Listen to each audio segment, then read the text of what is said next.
What's going on, Run Crew? Welcome to this long-awaited recording session for the script that I never thought was going to get done. Rebecca the Musical. Now, Rebecca has been one of those shows that you all have been suggesting ever since the channel started, really. So to finally be here and to have dove into it to the extent that I did is pretty exciting, and I'm very happy that you've decided to join with me. We are going to be doing some special things tonight. As you may know, I quit my job to do this really as a full-time commitment because what was going on is I was at a job that I'll just start off with the heavy shit. I was at a job that it was great. It was paying the bills. It was a 2-hour commute to get there. And then what would happen when I would be at my job is I would be sitting there and I would find that I'd be getting extreme anxiety because I wasn't able to work on Wait in the Wings and to do the channel, which I've been making YouTube videos now for about 10 years, coming up on, 11 years. So to finally be in the position where, let's just put it this way. I've made a lot of bad stuff and a lot of things where I know that there's no potential to them. But just seeing the impact that Wait in the Wings has had on my life, and just from the really nice things that all of you have said and from what industry professionals have told me, people that I've interviewed, I was stuck at my desk thinking that has the potential to be what I want to do for the rest of my life. And yet here I am stuck just working at this office job where I can't do that. It culminated with me having an anxiety attack, leaving a Texas Roadhouse, because I was like, I just want to make documentaries.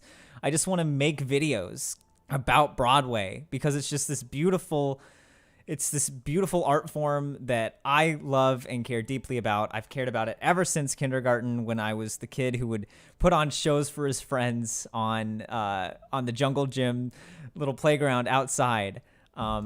So I just want to do that. So I made the bold decision and I sent in my resignation to my job, and I am picking up a part-time job that will it'll help me do this more as a full-time commitment. But with that being said, it might have passed by now. Daddy needs to eat. So we're doing a special goal using super chats, which is your way that you can help support the channel and help me make this more of a full-time commitment. Our goal is $200. And if we hit that $200 goal, I am willing to subject myself to what I call the trifecta of pain. It's going to be a marathon where I force myself to watch and live stream. I will do a live react along with all of this. It'll probably take 12 hours. I'm going to watch Mamma Mia, Mamma Mia 2, Here We Go Again, and Cats back to back to back. Because I'm a sucker for pain. And so if you want to chip in with your super chats, I'm going to be doing question rounds every 15 minutes. So if you have any questions about what the process was like putting together Rebecca, what it was like being at the Hadestown reopening, even though you've seen me cry about it, any questions about the channel in general, any life questions that you've got, I'll try to answer them for you. I don't know how well I'll do, but I'll try. Just send in a $5 super chat. If you have a question that you really want answered and you want to make sure that I see it, $15, I'll answer your question right now. Anybody who sends in a $3 super chat, I will do the coveted Timbers move, which if you're new to the channel and if you haven't been around the Patreon, last year when I made the Beetlejuice video, I noticed when I was watching Dead Mom, which is just the best music video and just best song from a musical, there's this thing that director Alex Timbers, director of Beetlejuice, director of Bloody Bloody Andrew Jackson, everything, that he just has this signature, like, you see a dance move, and you're like, Timbers directed this, because it's like punk rock and it's just grounded, and it's I don't know how else to do it, but Lydia's just going, what is the line? It's like, or drop a nuclear bomb, like that. So that is it's what I call the Timbers move. And it just goes like this, because she like plants herself and she just goes, boom. So send in a $3 super chat. I will read your name. I'll do a Timbers move with it. If I'm recording, I will stop in the middle of my recording. I will stand up and go, the story of Rebecca. Oh, boom! Sound effects and all. Tripped on my wire. This is too much energy for right now. Kate, you say, is this a new background? I'm not supposed to respond to things that aren't super chats, but I will make an exception this time because, yes, this is a new background. If you've followed me on Twitter at WaitWings, you have probably known that this last month and past 2 months since I turned 25, has just been a horrible series of unfortunate events where I had kidney stones and had to go to the hospital because I didn't drink water because I was so hopped up on Diet Coke, and then got into a car accident in a Walmart parking lot where somebody backed into me in a Walmart. And then my air conditioner unit broke in my apartment and they wouldn't come and fix it. So it was 90 degrees. I didn't even live in my apartment for July. And then another car accident. I got ran off the road by a semi-truck. So, I decided that I needed to get things like what I was doing. I'm a big believer of look at what's going around you and try to change your environment. And these were all things that, yeah, they suck that they happened, but they were things that I could control and that I could fix. So, this just recently happened. I got the car fixed. And I sold the car, so I don't have to worry about parking. I don't have to worry about getting ran off the road by semi-trucks anymore. And I sold the car because I got a new apartment that has an air conditioner. It has the windows for an air conditioner unit because the other place didn't, because they opened up sideways, and it was so far out of Philadelphia, which is where I live. So I'm in a new apartment. It is so much bigger for only $100 extra. It is so much more room. The bed fits in the closet, which was a game changer because now it's like a 1-bedroom apartment. So with all of that room, I could make this, it's something I've wanted to do since I started making YouTube videos back in 2010. It's called my YouTube corner, and I'm so excited to share it with you. It's so I've got, you can kind of see it. I've got the little Funko Pops. I've got Kate. She sent me this. It's a Patrick Bateman Funko Pop, which I know it's for the movie, but I put it towards the musical. And then, oh, no, Pat, no. And then I've got these really beautiful photo prints that I saw on Pinterest because I'm an adult, baby. So I just took some of the shows that really mean a lot to me and that also I feel have made such a big impact on the channel that they deserve to be on this wall.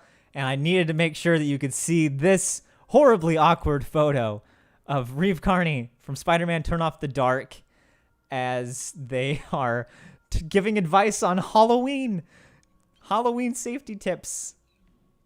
Tip number 1, make sure that you're strapped in before you jump off of a set piece. And then I've got another Patrick Bateman over here. I've got Carrie and then Orpheus and Eurydice right behind me too. But with that being said, we've got a couple of super chats coming in. I am going to be honest. I set the goal at $200 for this trifecta of pain where I watch Mamma Mia 1, 2, and Cats all in a row because I don't think you're going to hit it. So either way, I come out of this unscathed. If I have to do it, at least the channel has $200 to put towards the next video. If we don't hit that goal, I don't have to watch those movies. So let's take a look. We've got a couple of super chats coming in. If you have any questions, I'm going to be doing question rounds every 15 minutes before we dive in to this script that has taken way too long to write. It's taken 4 months. It is the longest script in the channel's history. Beetlejuice was at 20. Let's see. Hadestown was at 29. And with Rebecca, it is at 34. And I talked about this on...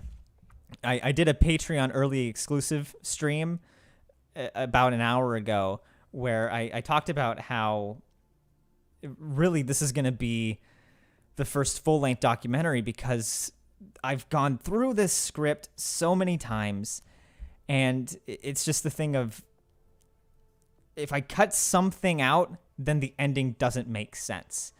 Because I took a David Baldacci masterclass, which if you don't know, he's got like 10,000 mystery novels. And I took a class through Penn University called Up All Night, which is about how to craft your page-turning mystery book. So with that, it's a different structure than what I've done on the channel so far. Basically, what I've been doing for the past 2 years is here's the show, here are the people, here's the sequence of events that led to opening night. But what's so interesting about Rebecca is that it didn't get that opening night on Broadway anyway, because this 6-year journey crumbled in basically one day. And it seemed like, it seemed like this out of nowhere thing. But if you actually are looking at the timeline, which I have looked at this timeline so much over the past 4 months, and it's nuts because it all just culminates in a way that, like, yeah, it happened really quickly, but it made sense, and you should have seen the signs that were coming. So I'm crafting this in a way where I don't want you to know who did it until we get all the way to the end. I want you to go along with it, which is exciting.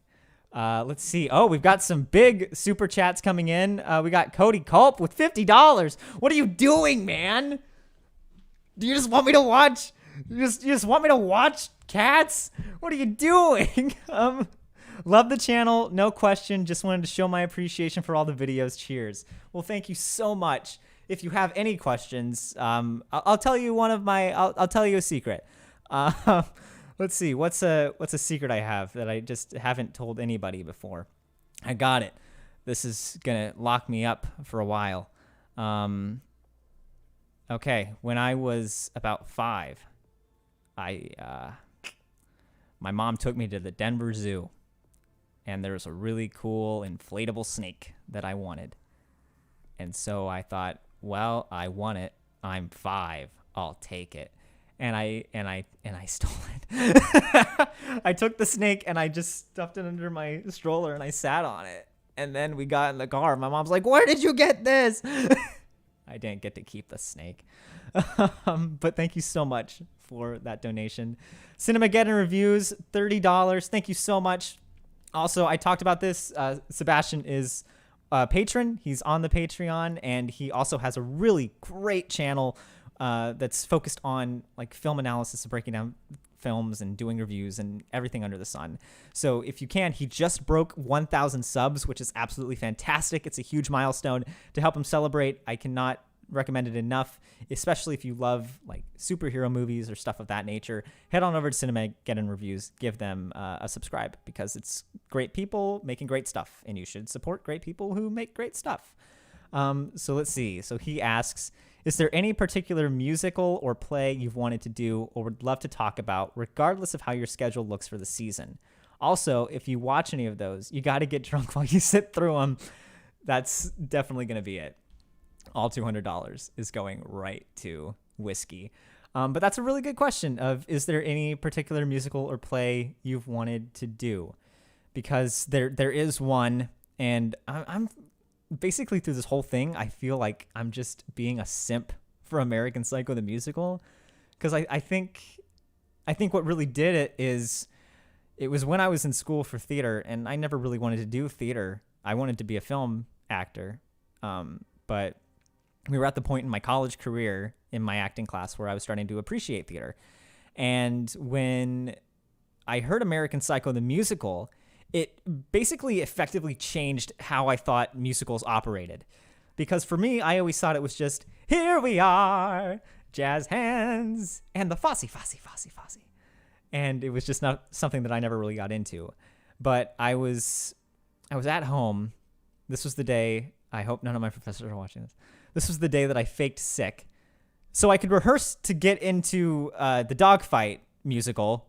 So I skipped class so I could prepare for an audition.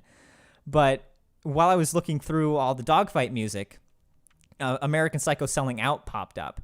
And that was the first time that I heard a song from a musical, and I thought, wait, they can actually be like good songs? And then I fell down the same rabbit hole everybody else does, where I started listening to like Hamilton. I finally dove into Hamilton, where I thought that was going to be this really boring thing, but then I listened to Washington on Your Side, the Wiz Khalifa version. I was like, this is great. So that was actually the first episode that I did for what would eventually become Wait in the Wings. It was called the Slate Your Name podcast, which that's still my email. And there's a podcast episode that exists, and it's the one that I really feel I want to make into a video. And now that I have more time, because I quit the job and just to take the dive into this thing, that's the one that I really want to make, is American Psycho the musical. Because I've already got the script written, but I'd like to go back and kind of just update it with how the videos have started to become full-length documentaries, because this was very video essay. So thank you, Sebastian, for the $30. And I'm very nervous that we're going to make it to the trifecta way too early. But let's see. What else did we get? Any other things? Let's see. Leading blinds question above me. Okay. The analyst donated $5 for me to answer the leading blinds question. Do you like any older silver screen musicals? I'm a Nelson Eddy fan myself. Oh my God, Leading Blind. So I actually bought 6 frames. Sadly, only 4 would fit into the shot. But I had to choose between if I wanted Carrie or if I wanted this picture of Frank Sinatra and Bing Crosby from my favorite silver screen musical, High Society.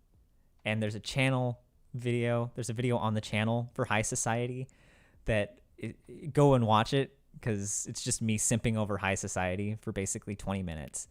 That is my favorite movie musical that is so underrated, because I remember it was during Grace Kelly month at this local theater that showed old movies, and I was just going because I realized that this thing was still operating, and it was Grace Kelly month, which, I mean, God, it's Grace Kelly month. You got to go.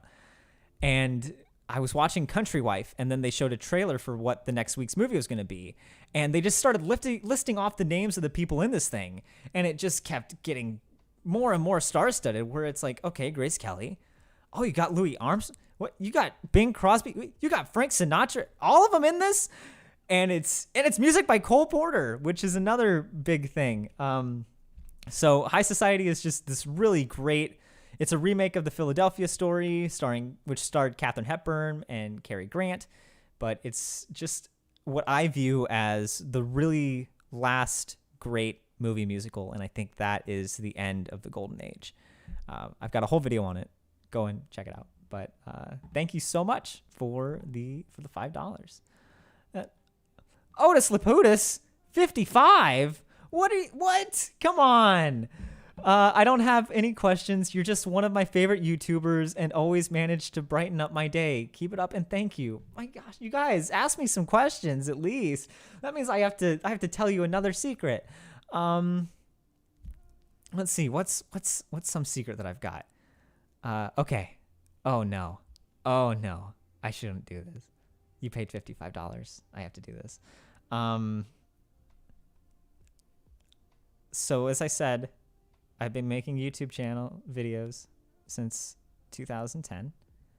Wait in the Wings may or may not be my 7th attempt at a YouTube video channel, meaning that I have basically 300 other videos that are some of the most embarrassing videos you will ever see.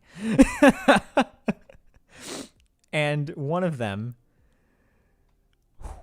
is a high school freshman-aged Brendan lip-syncing to Katy Perry's Teenage Dream. And it is one of the most embarrassing videos I've ever seen. I don't know why I posted it, but it exists. It is unlisted. Maybe for the next fundraiser that we do, that'll be the thing of where I finally release the Katy Perry video. But really quick, let's see. It's getting darker in here, so let me just adjust the brightness. We'll be doing another question round here in 15 minutes. But until then, I just need to dive into the script, because it is a very, very big script. And if you have any questions about me putting this together, feel free to ask, because it has been one wild journey where, especially even on Wednesday, or no, what is today? Yeah. So on Wednesday, I gave it to, like, it's just crazy that I have to say this, where I gave it to some confidential sources.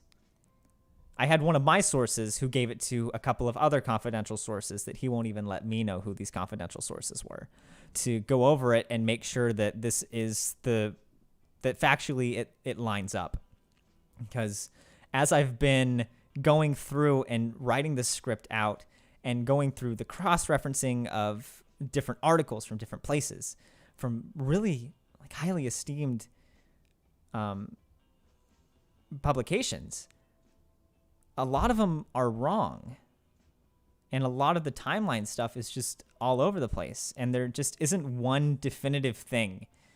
There isn't one definitive retelling of the story, both in terms of chronologically, the series of events, but then also just in terms of telling the story of the actual show. And this has been one of the guiding principles for me throughout this whole process of putting this thing together. And I think that's why it's taken so long for the script.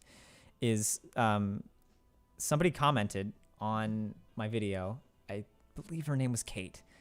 She commented, "I'm very interested to hear about Rebecca, but I'm kind of nervous about how you hyped it up as like it's going to be this big whole thing where you just dive into the controversy, because there's a really good show underneath it, and I don't want that to get swept under the rug." And when I read that comment, it really registered.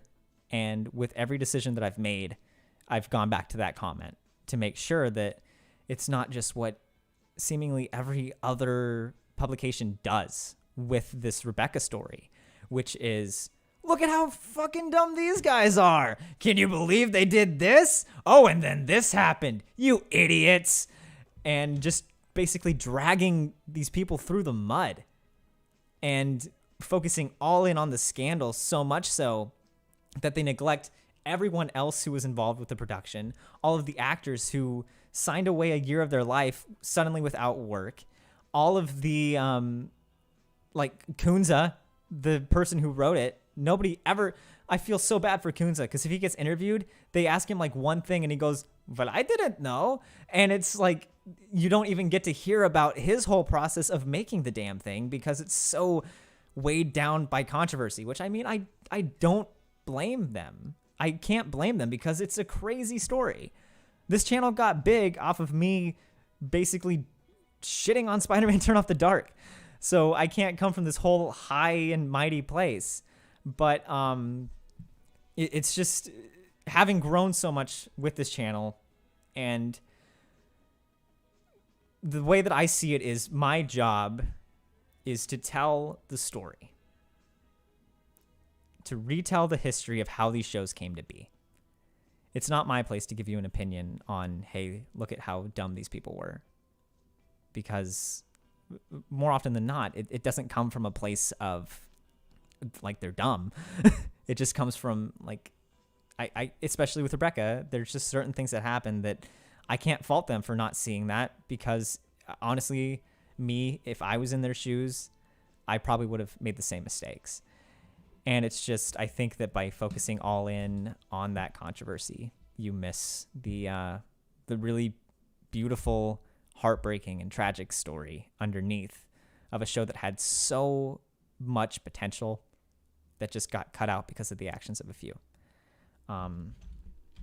So that was really my approach with this. Sebastian, $20. Excuse me while I sweeten the pot. What are you doing, man? We are at 111. If you guys don't know and you're just here, if we hit $200, I have to do the trifecta of pain, which is watching Mamma Mia 1 and 2. Oh God. And then just kicking it right in the gut with 2019's Cats. But let me read what Sebastian has written.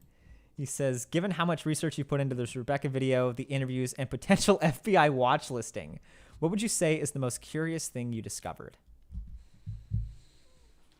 Ooh. That's a really good question. And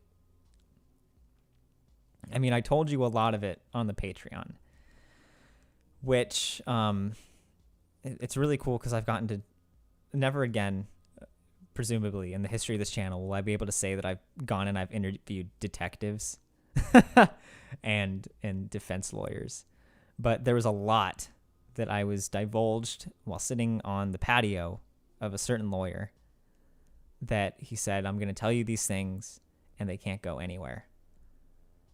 And so journalistic integrity, I can't share that with you. And I couldn't put it into the video directly, but it really influenced a lot of the motivations for the person who was responsible in this at the end. But in terms of things that I can divulge,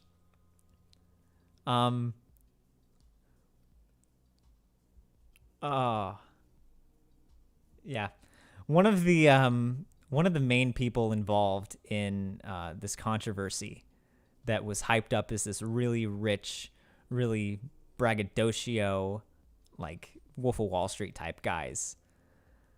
He is currently working at a Volkswagen dealership in New York.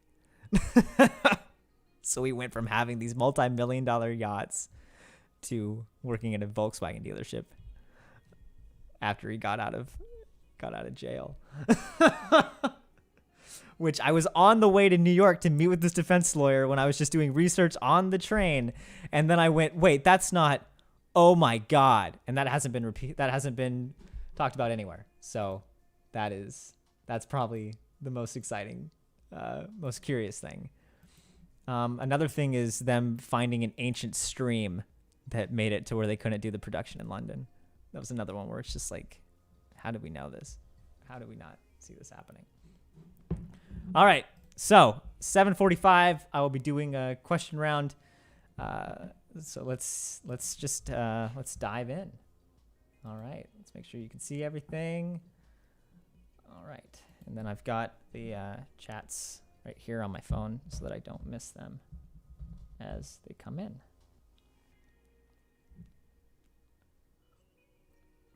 So it is as I said, it's a 34-page script. And with that being said, I'm not going to be able to get to everything tonight. I recorded a little bit with the Patreon, which if you want to be a part of these exclusive early access screenings or live streams, recording sessions, that's where I talk about a bunch of stuff that I can't talk about here because it's more public. But I really go more into the nitty gritty of putting the pieces together, and I answer more questions for free. And they got some sections. I recorded a couple pages that you're not going to get to hear today. They got the middle section where things really start getting steamy, which to their detriment, they didn't get the build up. So they kind of just got thrown in. And then the ending where everything gets tied together and the mystery is solved. Nobody's seeing that because, like I said, I don't want you to see it.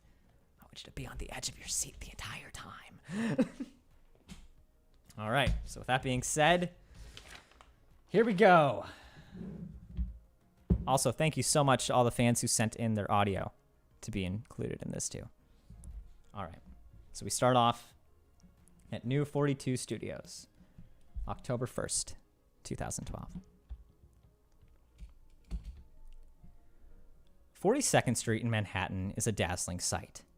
Towering buildings that stretch over the congested city streets, each one adorned with flashing lights that can make even a run-of-the-mill McDonald's look like a must-stop destination. But behind each building's spectacular facade, there's an entirely different story. By October of 2012, Spider-Man Turn Up the Dark had turned the Foxwoods Theater on Broadway into a chaotic cacophony of wailing ambulance sirens, domesticated rock music, and audience members passionately comparing themselves to guinea pigs. This never-ending flurry of activity served as a striking juxtaposition to its next-door neighbor, the New 42 Studios. Being the premier rehearsal spot for Broadway's newest shows, the building had become a beacon of hope and adventurous optimism. This was the feeling that flooded the room on October 1st, 2012, as the warm beams of sun... I was on a roll.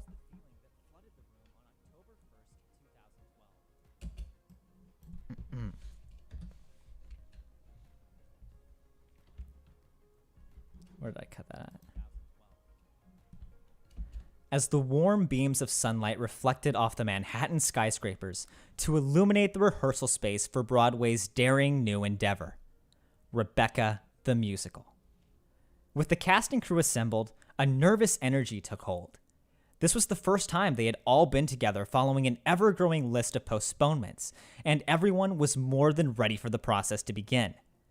Based on the novel of the same name, the show had become a proven global smash in places like Vienna, Tokyo, and Moscow, thanks to its powerful pop operatic score and dazzling special effects. This reputation set up the American transfer of Rebecca to be a contender against shows like Phantom of the Opera and Les Mis, remnants of the high-spectacle mega musicals that had dominated the 1980s. For the leads, Jill Pace and Ryan Hobaba, I'm surprised nobody sent in a $3 Timbers move yet. You know, I wasn't on edge until I started recording because now I'm just constantly checking. I'm like, is someone going to make me do the Timbers? Which, if you weren't here at the beginning, $3, I do the stupid Timbers move from Beetlejuice the Musical where Lydia just goes, BOOM! In the middle of recording. So if I have to ruin, and then I'll save the audio and I'll post it somewhere. Of Ryan Silverman and BOOM!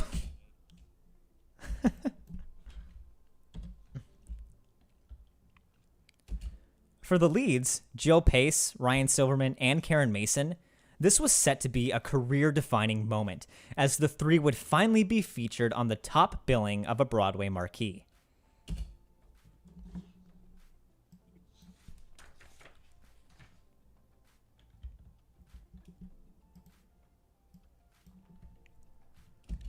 And yet, what should have been a dream of a celebration quickly turned into a reality of dread. Producer Ben Sprecher stood before the cast and crew with a tremor in his voice and a tear in his eye to announce that rehearsals were canceled indefinitely. The announcement shocked the cast, many of whom had uprooted their entire lives and left other jobs just to be in Rebecca. Suddenly, they were unemployed with nothing lined up. Maxim De Winter actor Ryan Silverman's mind started racing. He and his wife were new parents, and his contract with Rebecca meant he was forced to cancel a year's worth of symphony concerts just to appear in the show. As Sprecher fled the room, his producing partner Louise Florenza was left behind to finish his remarks. The entire spectrum of emotions were released. According to Silverman, some people sat in stunned disbelief, while others became red-faced in frustration. But everyone still had the same question. What the hell happened? Bump, bump, and then main titles. Goosebumps. I can't wait.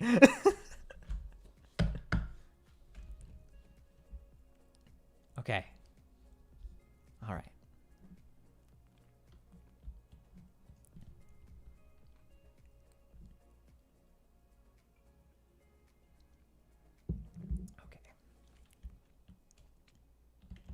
save it so I have it.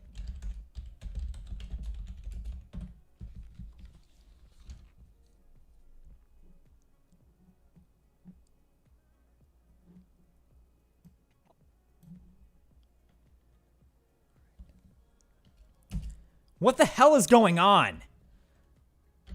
I really want to do this like Russo told me. Which Ronald G. Russo, you'll be introduced to him in a second here in the script, but he is just a no-nonsense lawyer from Brooklyn, and he's just got that Brooklyn accent.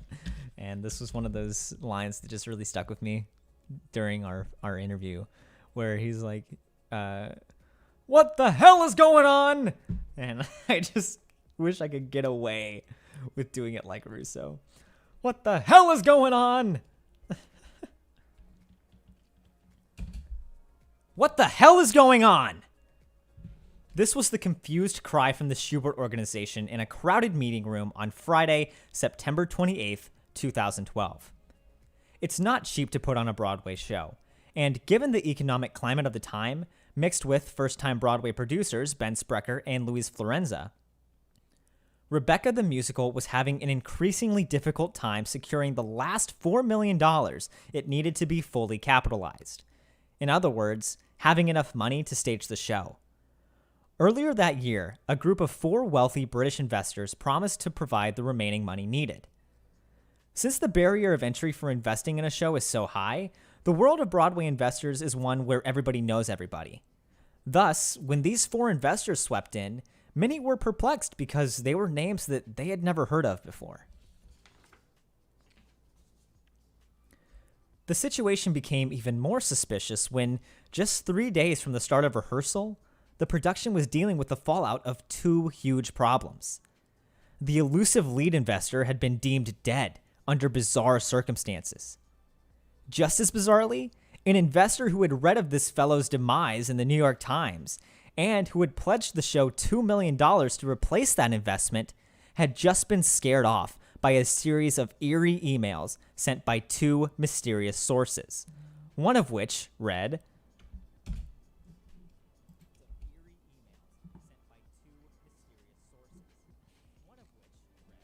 all right. Insert fan clip for the emails. Thanks. The walls were about to cave in on Mr. Sprecher and the Rebecca Broadway production. The only reason to invest in Rebecca would be for a tax write-off or to get caught up in a federal trial. So pull your money out. Love you. Bye.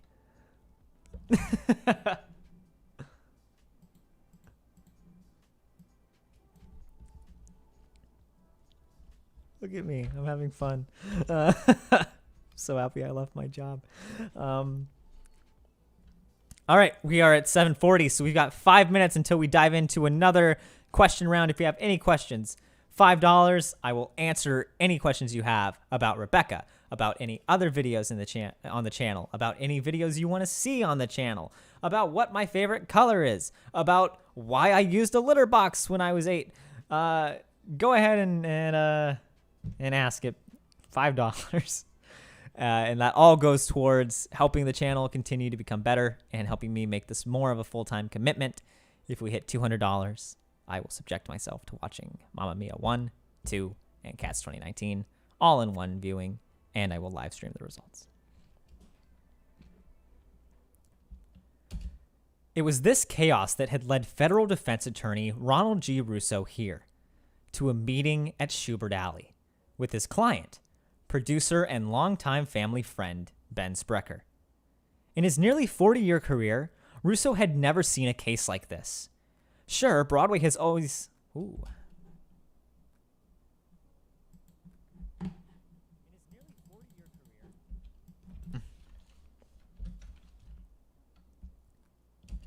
In his nearly 40-year career, Russo had never seen... Did I already say that?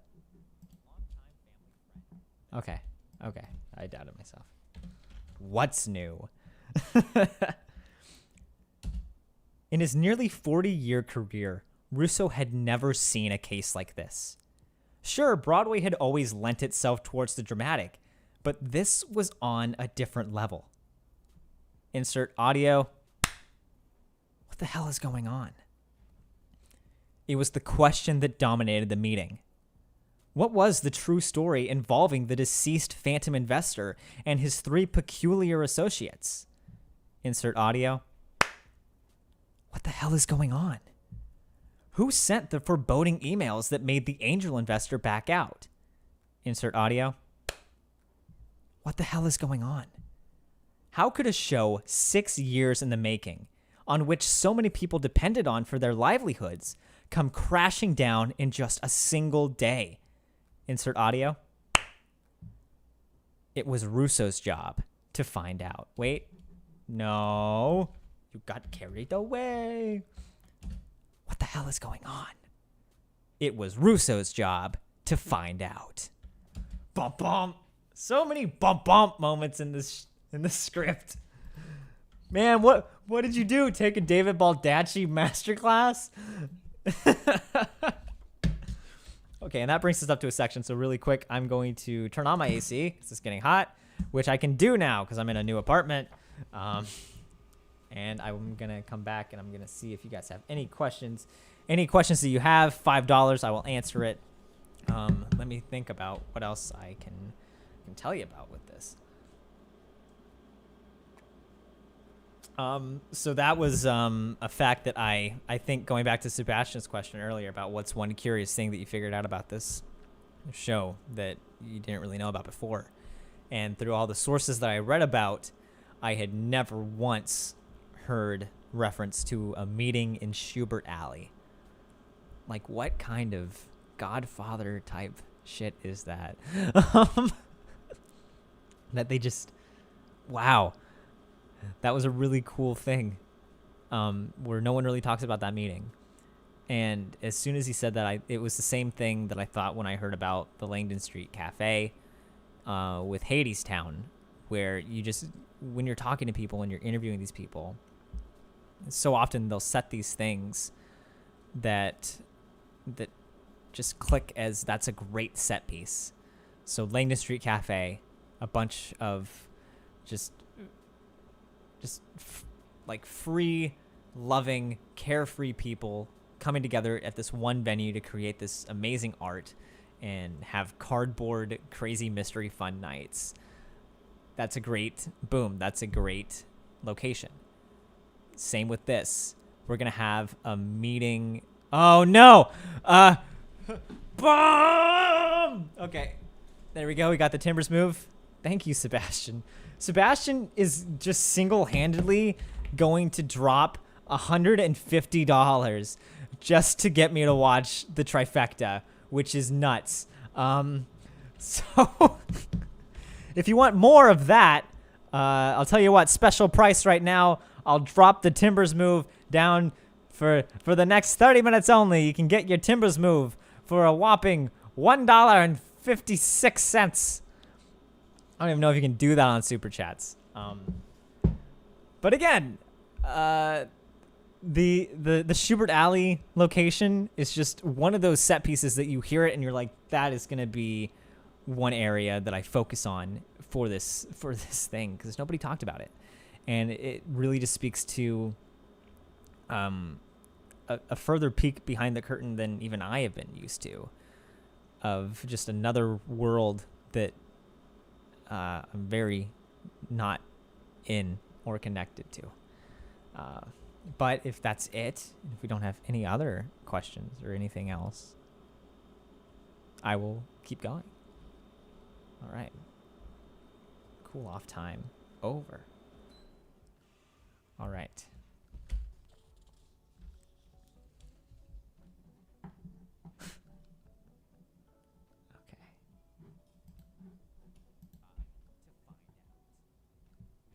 I think I cut it too short. I get to do the CSI moment again. It was Russo's job to find out. Yow! Bump on. That wasn't as smooth as on the TV show.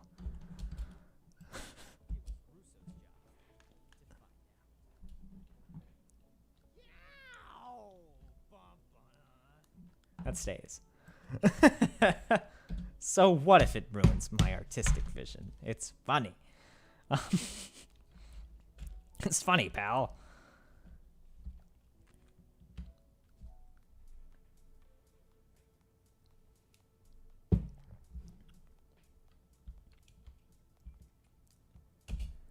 If someone had a problem they needed to clean up, the no-nonsense lawyer from Brooklyn was the one to do it. Russo graduated from St. John's University School of Law in 1973, eventually making a name for himself as a federal prosecutor and being named the chief of official corruption and special prosecutions. It was here that Russo was introduced to the world of white-collar crime. And then, I don't know what I'm going to do here. I don't know if I'm actually going to use the audio that I have from Russo's interview, or if I might just get to do my Ronald Russo impersonation. Ben called me. Let's get breakfast. All right. I'll cover the bases. As Russo explains, white-collar crime is typically a financial crime. It's typically committed without violence. Don't get me wrong, I've had my fair share of double murder cases too, but that's not my meat and potatoes. Who says that? Who says that? I've had my fair share of double murder cases too, but that's not my meat and potatoes. That's on the same level as when I was interviewing people for the Beatlemania documentary, and they just would say, yeah, it's like when I was doing a jam session with John. And I'm like, John Lennon, of course. That's not my meat and potatoes. By 1982, Russo had been prosecuting cases for nearly 5 years, and as was fairly typical at the time, he chose to open his own law firm. Only now, instead of going after the white-collar criminals, he would navigate to the other side of the courtroom to defend them. This is where he would stay for the next 30 years, until September of 2012, when he received a phone call from producer and family friend Ben Sprecher. Ben's message was distraught. Following the death of the show's lead investor, 3 close associates had become wary and had withdrawn their investment from Sprecher's most recent project, Rebecca the Musical. Russo audio. Ben called me and said, "Can you do anything? Can you sue these people and get them to pay me?" And I said to him, quite whimsically, "Ben, I don't do that. There are lawyers in my firm if you want me to put you in touch with them. But why don't you call me when the FBI comes?" 25 days later, FBI agents entered Ben Sprecher's office. The reason? It appeared that Rebecca had been murdered by $1 million fraudster, and producer Sprecher was suspected of having played a role. Yow! Bum ba now! Da-now! Bum ba now!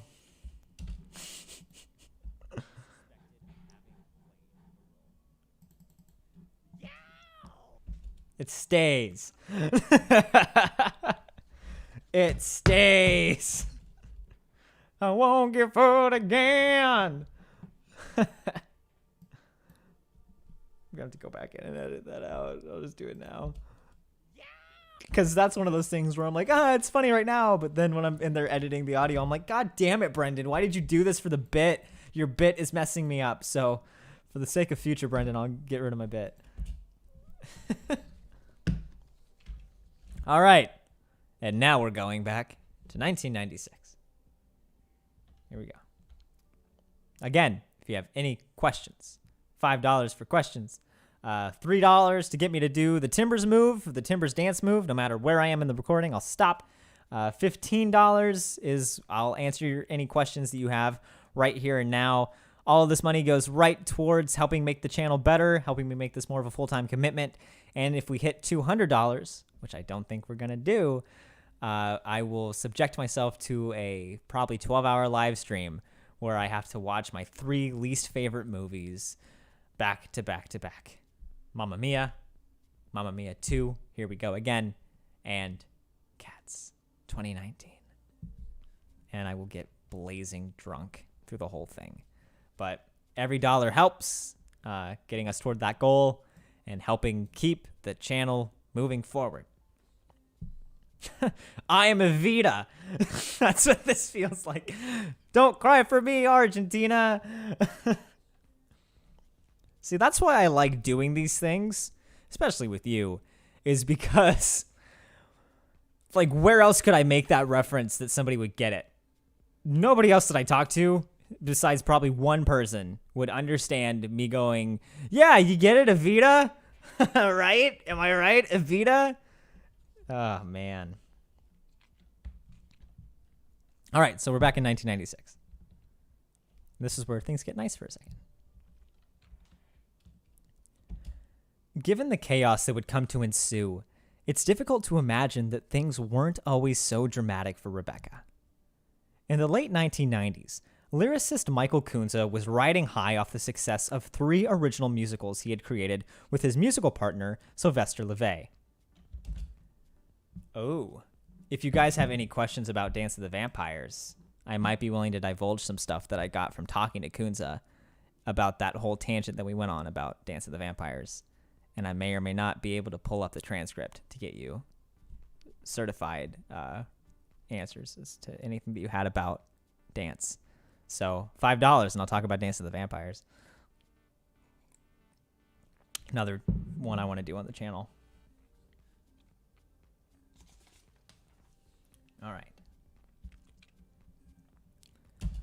Kunze's career started as a music producer in Los Angeles. Given all the musical talent he met with on a daily basis, it seemed almost inevitable that he would meet musician LeVay in... I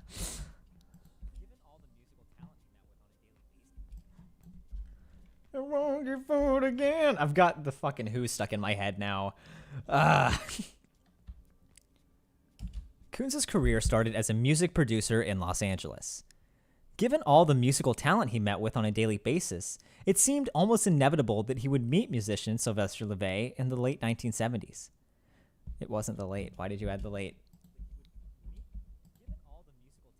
I don't know if I need that. I might be able to cut that out. Yeah, I'll just say LeVay. LeVay. Whew. Okay. I see everybody in the comments is freaking out about Dance of the Vampires.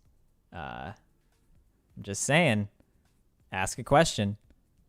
I've got probably 5 minutes worth of a transcript to read through. I could probably read through. I could absolutely read through the Dance of the Vampire section. So let me know. Ask a question.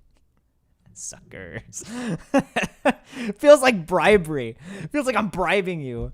Hey, it's like I've got a trench coat on of, hey, you want the dirty secrets on Dance of the Vampires? $5.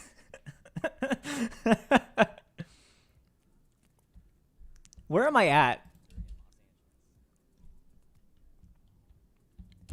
Given all the musical talent he met with on a daily basis, it seemed almost inevitable that he would meet LeVay in the 1970s.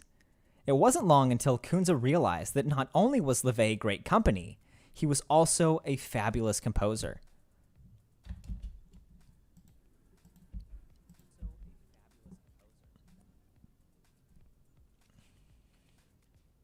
I like when I'm doing my narrations. I can do this now. Can we also just for a second talk about how exciting it is that I have room to put the camera over here so it's not right up in my face anymore? And now it's like I've wanted to have the camera on this side of the desk for as long as I can remember. And it's just so nice having you here where it's not just all up in my grill. So just a little. All right. The two would team up and find great success in the burgeoning disco scene. Did I say that wrong? Burgeoning? Is that the word? Or is it burgeoning? Like Tom Bergeron? It's like I just had a executor of estate. I had this argument with, not argument, but I had to ask for help with the word executor because I didn't know if it was executor or executor. But thankfully Amber on the Patreon helped clear that up. think it's burgeoning. The two would team up and find great success in the burgeoning disco scene, dominating what? Hello, my name's Brendan. I forgot how to read. The two would team up and find great success in the burgeoning disco scene, dominating the Billboard Top 100 2 decades earlier. In November of sorry, I just read the question, and we'll come back and we'll talk about it at the top of the hour. But that's funny. Family Funny says, "What the hell is Dance of the Vampires?" What was it? Who knows? Many people are still trying to figure out that question. The two would team up and find great success in the burgeoning disco scene, dominating the Billboard Top 100 2 decades earlier, in November and December of 1975, with their hit song, Fly Robin Fly. And yet, despite having churned out hit after hit, the job of a music producer proved to be a lonely one for Kunze. The endless hours in the studio away from his family had left him creatively and emotionally bankrupt. Kunze reached his breaking point in the early 1980s, when he made a spur-of-the-moment decision to cancel all his producing contracts and essentially run away with the circus, becoming a German translator for hit musicals of Andrew Lloyd Webber. After translating shows like Evita, hey! In-jokes! I wrote this! Evita! Yeah! Living a vida loca, da, da, outside, inside, out. Living a vida loca, ah. After translating shows like Evita, hey! I got too excited over Evita.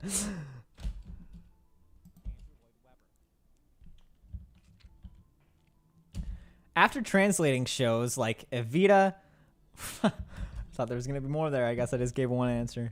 Okay. After translating shows like Evita, Lloyd Webber's frequent collaborator Hal Prince encouraged Kunze to stop doing adaptations and to finally write something of his own. Rediscovering his creative spark, Kunze teamed up once again with composer LaVey to create their 1992 smash Elizabeth das Musical, a dramatic take on the life and death of Empress Elizabeth of Austria. The piece proved important for highlighting the two central themes that would come to dominate Kunze's work: a strong central character growing up and claiming their emotional independence. Given his affinity for these themes, it seemed only natural that one of Kunze's favorite books growing up was Daphne du Maurier's 1938 Gothic thriller, Rebecca. And I think that's a good place to stop.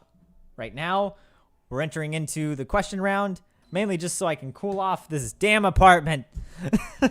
Because the string light and the candle backlighting me are heating me up.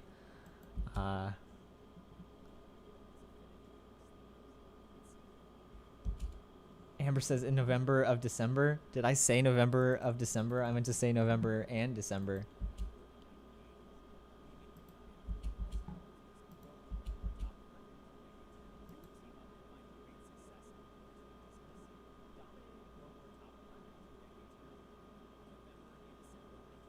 I said and. Thank you. All right. Let's see. Let me go back to these super chats really quick. $5. I'll ask any questions. Let's see. All right. So Family Funny. Family Funny. Thank you so much for the $4.99. Thank you for. I'll round it up and I'll answer this thing. What the hell is Dance of the Vampires? Dance of the Vampires it's based off of a Roman Polanski film, and basically what it was intended to be, or what Kunze told me it was intended to be, was it's tying into those themes that he had talked about, where it's somebody determining their independence, and these vampires were supposed to be like metaphors of growing up or something like that, and did really well across the pond when Kunze was involved. But he also was in Jim Steinman, I believe, and oh my God, what is his name? Michael Crawford. Michael Crawford got involved when they were taking it to Broadway. And they took that really beautiful human story that Kunze had so carefully crafted, and in his words, they mutilated it. And they made it this really campy, really not good musical of, I don't even know how to tell you what it's about. It's a fever dream of a musical, and it crashed and burned, and it plays a big role into Rebecca. But really quick, let me find Kunze's, let me find his transcript, and let me just read you what he said about it, because I knew this might be my only time to interview him, so I wanted to make sure that I got something from Kunze on Dance of the Vampires, because I know I'm going to come back and talk about it. Let's see. Cheerful Wreck, thank you so much for the $5. Do you have any guilty pleasure musicals? I will come back and I will answer that in a second. I also saw Sebastian gave another $5. You are insane, man. But I'll come back and I'll answer that. Let me just read you really quick. So, yeah, he wrote this show with Jim Steinman. He and his manager and producer made a deal. And without him knowing it, they were planning to do it on Broadway. And they completely changed the book. Legally, it was complicated, and he couldn't afford to stop the show. This was never the show I wrote. What were some of the changes? It became a very stupid thing to say the real story. Okay, the real story is very simply the story of a young boy who starts to find vampires as the assistant of a professor. And at the beginning, he falls in love with one of the girls, and the girl is in danger to become a vampire until he fights off the vampires. He didn't fight them, and then on Broadway they just made the lead character, instead of it being the young boy, they made it a vampire himself, and they just said he started to, as he said, Crawford just changed themes and made everything super campy and not what it needed to be at all. So that's Dance of the Vampires. Let's see. Cheerful Wreck, do you have any guilty pleasure musicals? I'm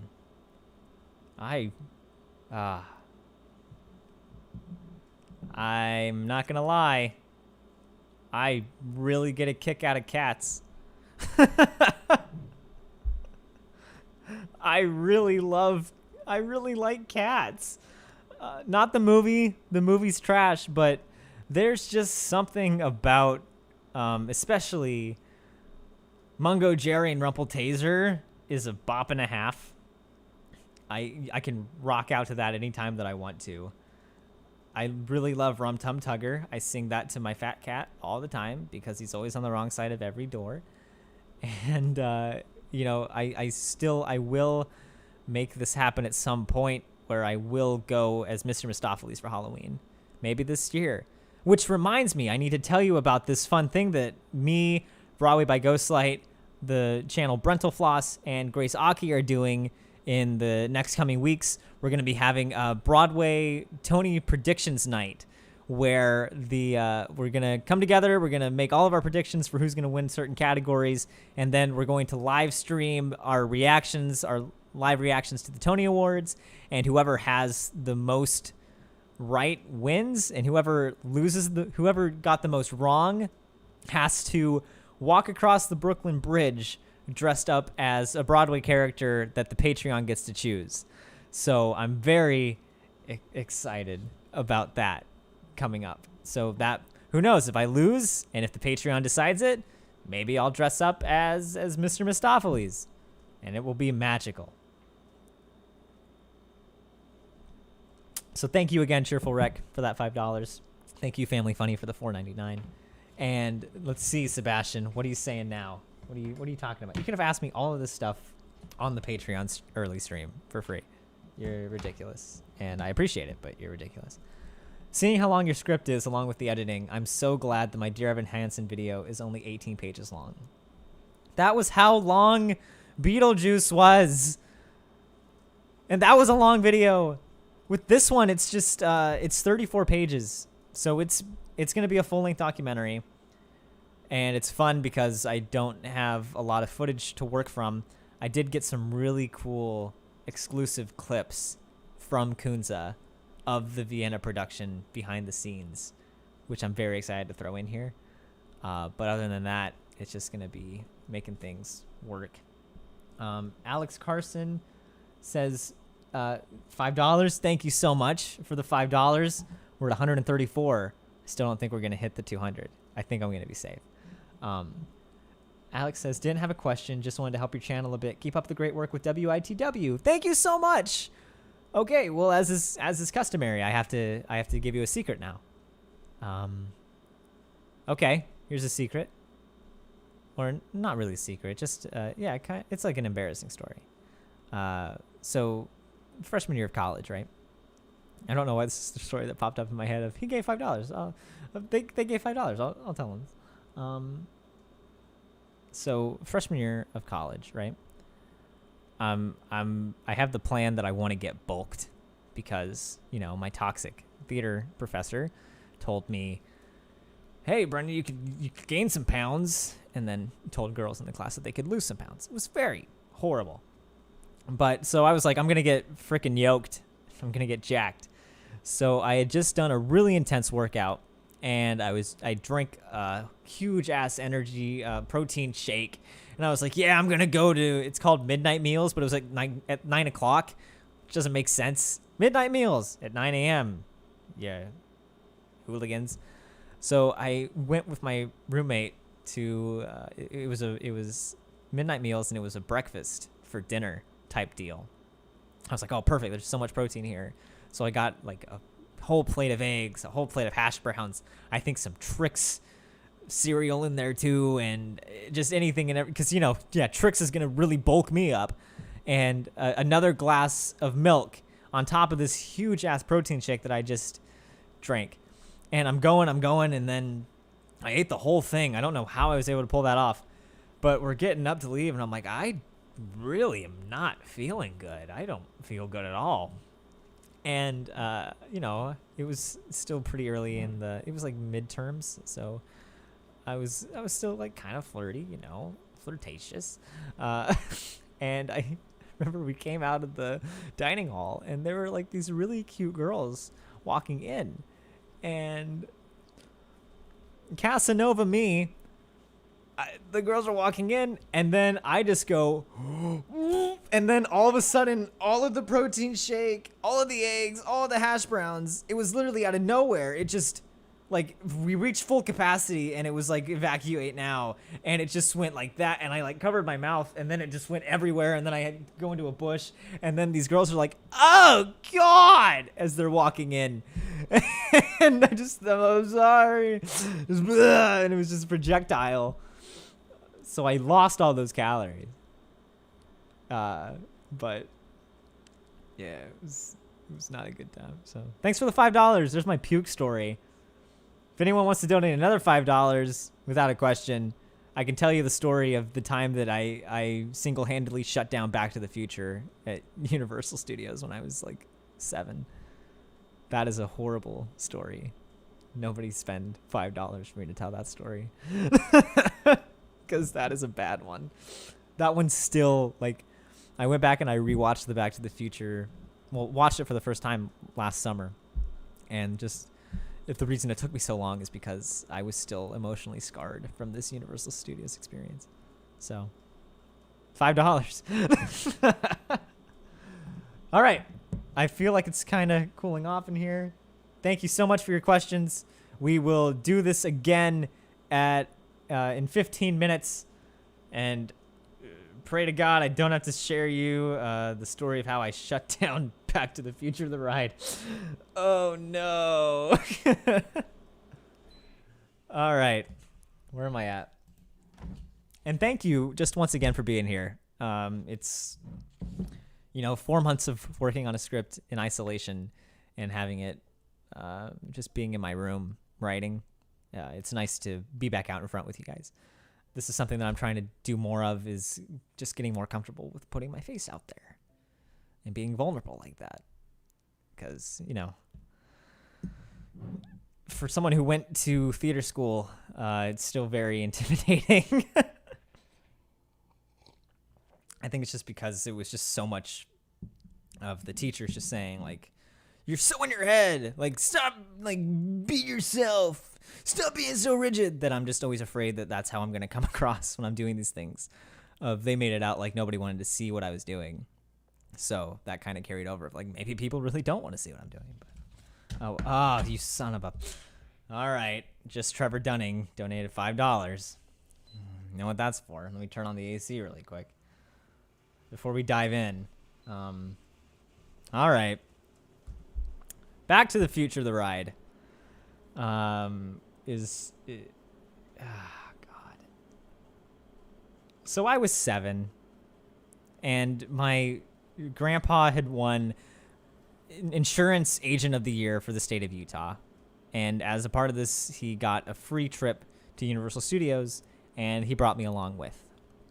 So it was needless to say, when we were there, like, we got there early in the morning. They had the entire place shut down, so we just went crazy on it. And I wanted to make sure that when they opened up the park then, I wanted to make sure that we were doing everything that we could, because I was a kid, you know?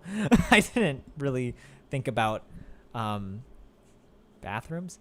So it's probably like we're getting into the afternoon, and we walk by Back to the Future, the ride. And I'm thinking, okay, I kind of have to go to the bathroom, but, you know, I'm looking at the line. I'm like, it's not that long. It looks like you just go around the corner and then you're in the ride, right? So I decide, let's just go for it. Let's go in line. And I'm standing there, and, you know, I'm starting to get a little bit more antsy. And I'm like, oh, God, I don't know about this one. And we turn the corner that I thought was the end, and then it just turns out that it just reveals a longer line that not only goes forward, but it goes upstairs and around and up and switchbacks over like 3 levels. And I'm thinking, oh no, this isn't good. And so, like, the line is probably, we've been standing there for 40 minutes through this line. And we finally, we get into the queue, and I'm thinking, okay, we're almost done. The ride's almost here. We just have to make it a little bit longer. And then, like, we're sitting in the little holding room before they let you onto the actual ride. And then Doc Brown pops up, and there's a whole 5-minute video that gets you into the immersion of being in Back to the Future, the ride. And I'm just sitting here, like, leaning over and doing this. I'm like, wait, I can't do this. Let me on the ride. And so the thing ends, and then I sit down on the ride. I'm like, okay, this ride's probably it's not gonna be a long ride. Just keep holding it. It's gonna be fine. And we're on the ride, and we're going. And then all of a sudden I'm thinking, oh, hey, this is actually pretty cool. It's like we're flying in a DeLorean. Wow, this is actually really fun. And I'll never forget the moment, because it's ingrained in my head of you go through like a volcano. You're chasing Biff through this volcano. And it was at the volcano scene that I thought, this is awesome. And I completely forgot that I needed to go pee, and all of my muscles relaxed. And with all of my muscles relaxing, you can guess what happened next. I didn't, but the lady next to me sure did, as she just let out a, "Oh my God!" And I had peed my pants on Back to the Future, the ride, and it had leaked onto the ride. And, like, following the ladies, "Oh my God!" The screen stopped playing, the lights came up, and the ride was over. Like, they shut down the ride, and they escorted me off. And they had to shut down the ride to clean it. Oh, man. And then my grandpa took me to the gift shop, and we got a new pair of shorts. Worst moment of my life. And that is, that's my Universal Studios story. Great ride. So thanks, Just Trevor Dunning, for sharing that $5 and getting me to unload that secret that none of you asked for. Derek's this great Scott.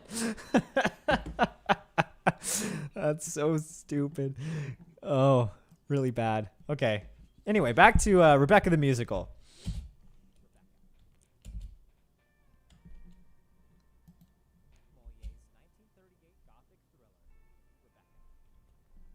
Okay. Here we go. Oh my God! Oh man, lady. If somehow you're watching this and you were the lady I was sitting next to that I peed on, I'm very sorry for peeing on you.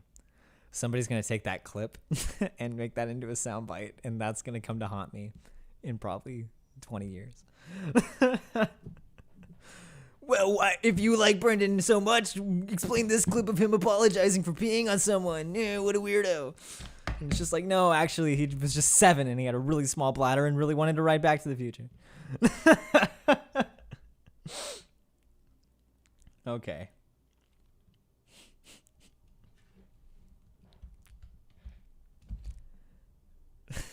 Now I have to go back into talking about this esteemed storyteller after I just told you that story.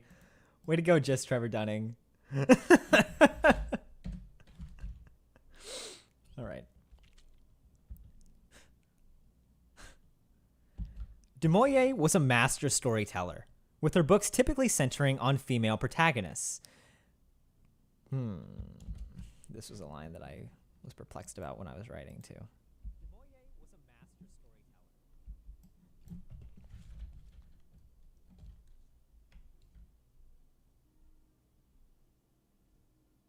Okay, I know how to fix that.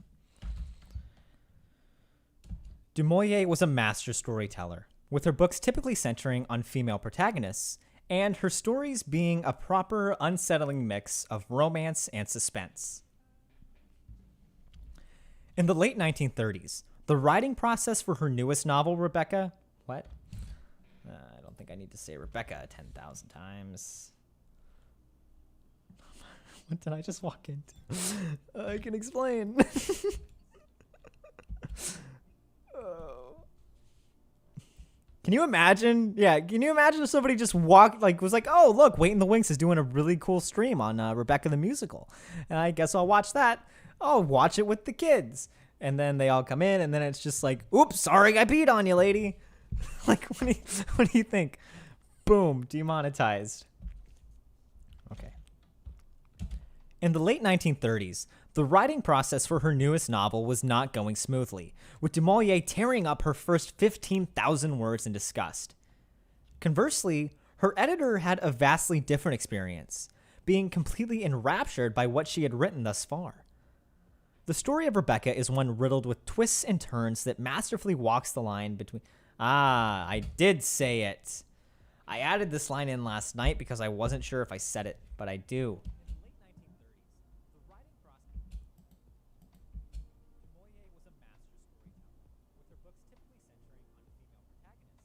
That's all you need to say. Okay. Du Maurier was a master storyteller, with her books typically centering on female protagonists. In the late 1930s, the writing process for her newest novel was not going smoothly, with Du Maurier tearing up her first 15,000 words in disgust. Conversely, her editor had a vastly different experience, being completely enraptured by what she had written thus far. The story of Rebecca is one riddled with twists and turns that masterfully walks the line between high suspense and high romance, going from Cinderella story to true crime thriller in a single flip of the page. The story follows a young nameless woman who falls in love with a mysterious man well outside her social class named Maxim de Winter. All that's known initially is that he's a withdrawn widower, mourning the loss of his wife, Rebecca, and who eventually reciprocates the young woman's advances, and they wed. Despite the new couple's initial happiness, everything changes once they return to Maxim's mysterious estate of Manderley. The phantom-like presence of Maxim's deceased wife is inescapable to the young nameless woman, who feels she can never compete with her utter perfection, a feeling that's only amplified once she meets the eerie housekeeper, Mrs. Danvers. Initially, the reason for Rebecca's death is believed to be an accidental drowning. But as the story progresses, the circumstances become murky. One by one, it's revealed that no one is as innocent as they appear to be. Maxim in particular. When it comes to Rebecca's death, the widower is slowly revealed to be the prime suspect. In addition to Maxim's sudden violent outbursts, the housekeeper, Mrs. Danvers, becomes unhinged due to a blind jealousy and obsessive mourning for Rebecca. This leads Malcolm to the mill. This leads Malcolm to the middle. I really wanted to do another thing like I did with Orpheus and Eurydice, where it was just, hot topic closes at 8. But I don't know. I really played around with it, but it just didn't feel like it fit the tone for the story. Because I need you to know how beautiful of a story this is, and it's actually one that not a lot of people know. So sadly, I couldn't be like, yeah, dude, Maxim's wife, she's dead. It looked like she wrecked her boat, but surprise, it wasn't that. So anyway, Maxim's like, hey, take that dress off. You remind me of my dead wife. Stop it. Couldn't do that. Maxim was a pouty. Maxim went to the Batman School of Gothic Billionaires. Maxim went to the... Oh, that's actually a really good one. Maxim went to the Batman School of Depressed Billionaires.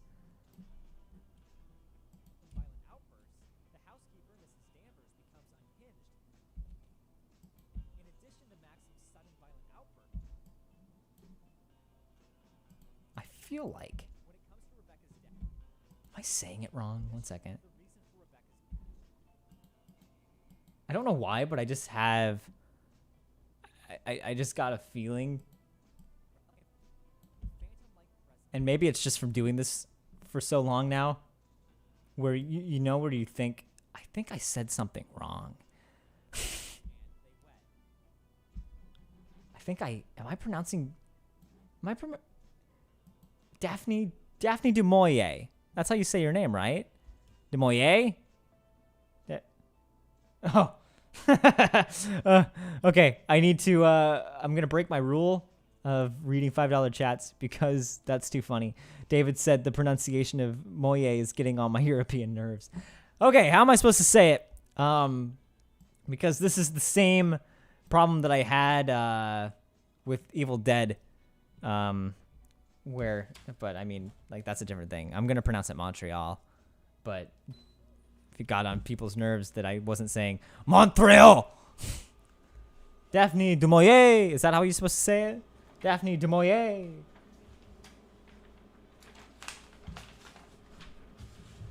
Daphne du Maurier must be the money. If you want to go and take a ride with me, I'll rip up 15,000 words that I wrote because I don't like them. Hey, must be du Maurier.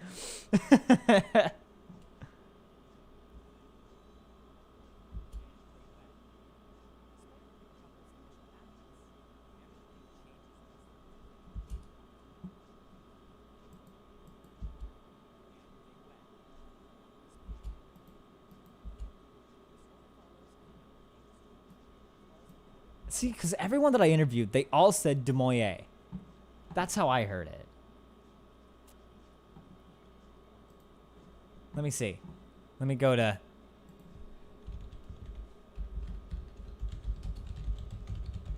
So this was the name that I knew was always going to get on my...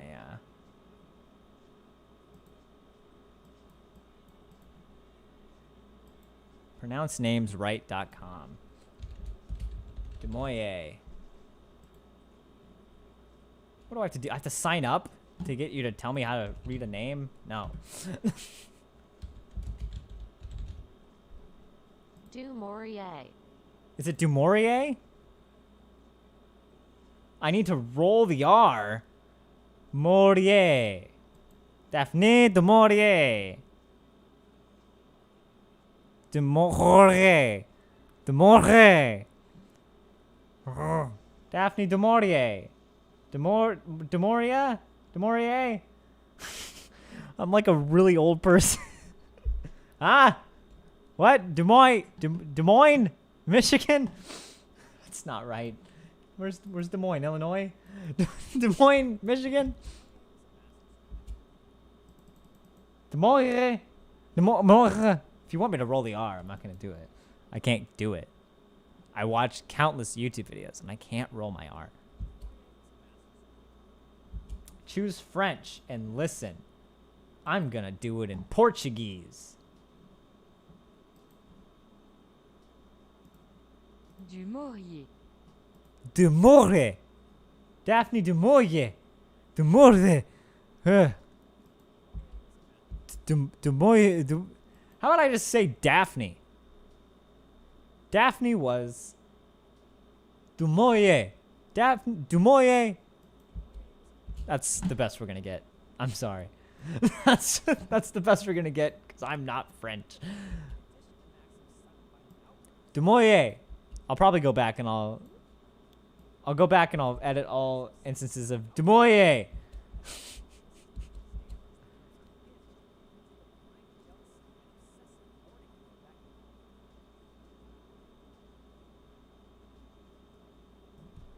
All right. Du Maurier. I'll go back. There's always one. It's like Carl Reiner in the producer's video where everyone's like, Jesus, Brendan, it's Reiner, not Rainier.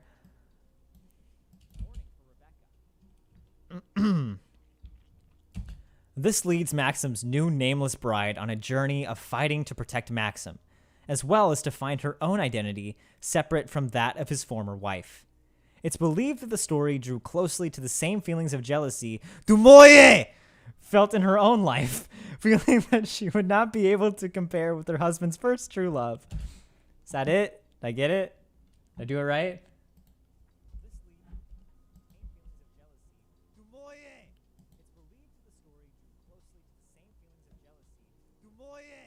I don't hear anything wrong. I think it's perfect.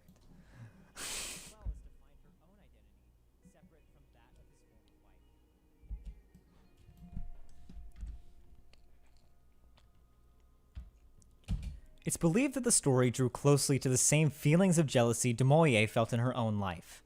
Feelings that she would never be able to compare with her husband's first true love, Joan Ricardo, especially after finding out that he had kept her old love letters, all of which bore a beautiful, sweeping R. The overpowering essence of the former lover and painful fear of du Maurier's own shortcomings. Now I'm self-conscious. Now I'm self-conscious about saying du Maurier. Oh, man.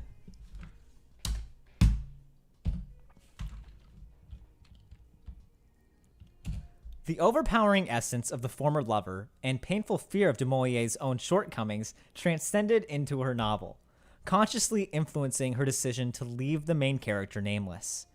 Yet another anonymous face in Rebecca's story. The book became an immediate bestseller when it was released in 1938, spawning a movie adaptation 2 years later. The picture, which starred Laurence Olivier,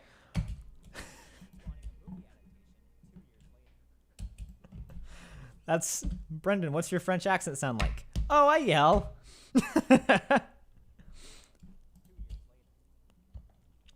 The picture, which starred Laurence Olivier, Joan Fontaine, and Judith Anderson, marked a spectacular American debut for film director Alfred Hitchcock, ultimately winning 2 Academy Awards for Best Cinematography and Best Picture, the only Hitchcock film ever to do so. After finding the book following a reorganization of his home library, Kunze was once again reminded of the love he felt for the highly romantic story. He wanted to bring it to the stage. Upon expressing this desire, many of Kunze's colleagues scoffed at the idea.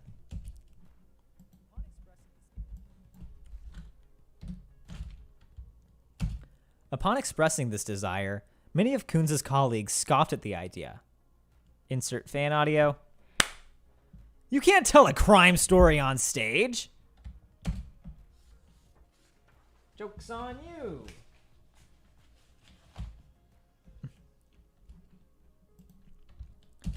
But to him, Rebecca was more than just a crime story. It was a high-drama romance documenting a young woman's embrace of her true strength and self-worth.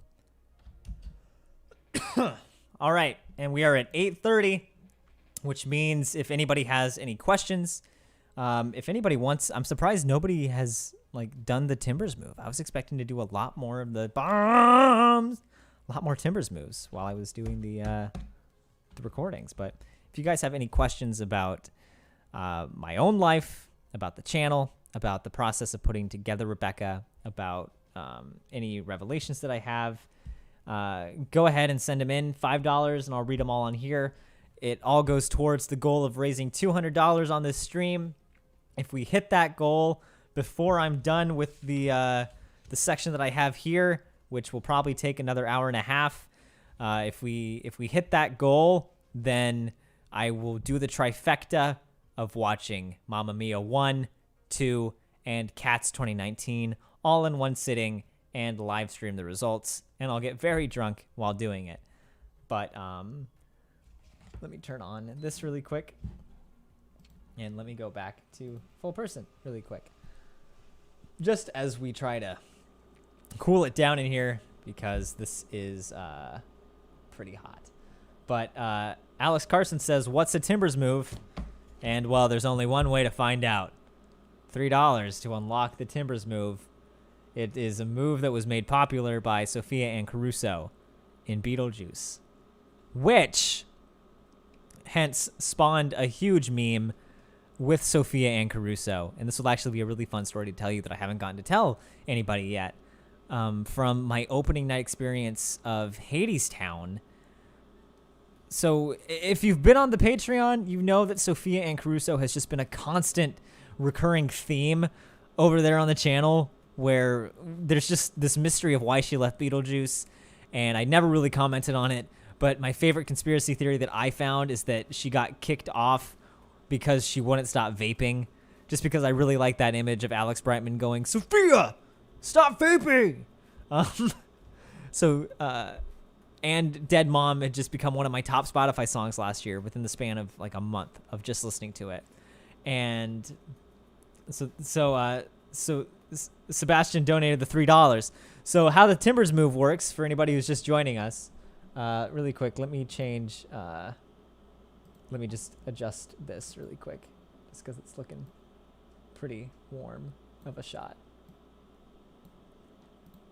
Okay, so for anybody who isn't familiar with the Timbers move, it's basically, Timbers does this sort of punk rock, edgy type of show, right? Alex Timbers, the director. And there's always just one move that's just populism, yeah, or something like that, where it's just so rooted and so punk rock. And he works this Timbers move into Beetlejuice, which sees Lydia going, a plague of mice, a pirate strike, or drop a nuclear bomb. And that is the Timbers move. It's not anything like that, but that is. Oh, and then bomb. So anytime that you guys submit the Timbers move, I have to stop recording what I'm doing, just to do the Timbers move. Wait, was there another one? Was there another Timbers move? Okay, let's see. Oh, yep, we got another. Okay. Bomb! But anyway, going back, it's Timbers move palooza. But going back to my story, so Sophia Ann Caruso has played a pivotal role in bringing the Patreon and the Wait in the Wings community together. So that is what is so funny about this story from the opening night of Hadestown, the reopening night of Hadestown. We were out there and we were doing the balcony stuff, and then they all walked out, and then we went our separate ways. And I realized that I didn't get a picture in front of the lit up marquee, and I wanted to go back and do it again.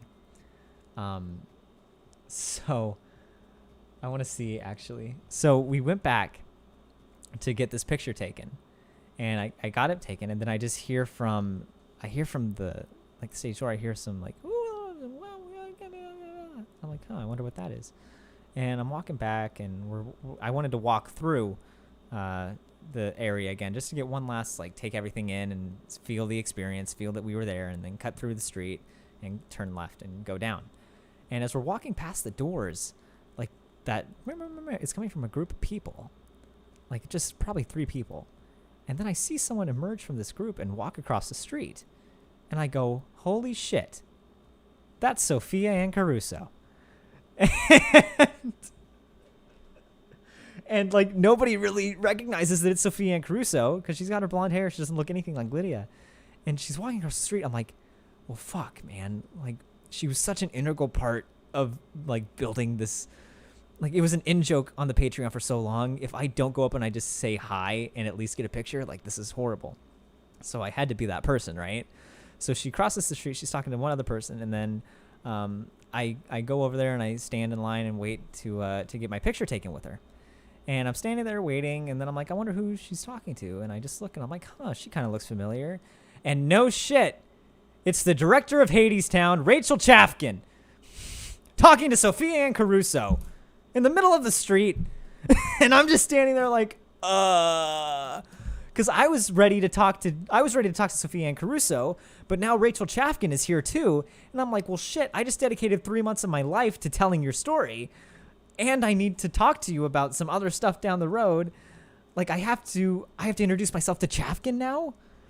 And so we're there, and like, Rachel turns around, and I just go, hi, Rachel, I'm Brendan. As if she has any idea who I am. Are you kidding me? And she just goes, hi, Brendan. As if she, like, what else is she supposed to do? And I'm just like, my legs are shaking, and I don't, like, it's so dumb because I interviewed so many people for Hadestown, and I don't know why, but I all of a sudden got like starstruck, which doesn't happen to me. Maybe it's just because I dedicated so much time to researching Hadestown that now it's like, whoa. I think I also wasn't mentally prepared to talk to Rachel Chafkin too. But I just told her I made the Hadestown documentary on YouTube. And then she just goes, oh, amazing work. And then I'm like, wow, I have to say something. I have to keep going. And I didn't know what else to do, but I thanked her. I said, thank you for all of your hard work and for making this beautiful thing. And just congratulations on a reopening night.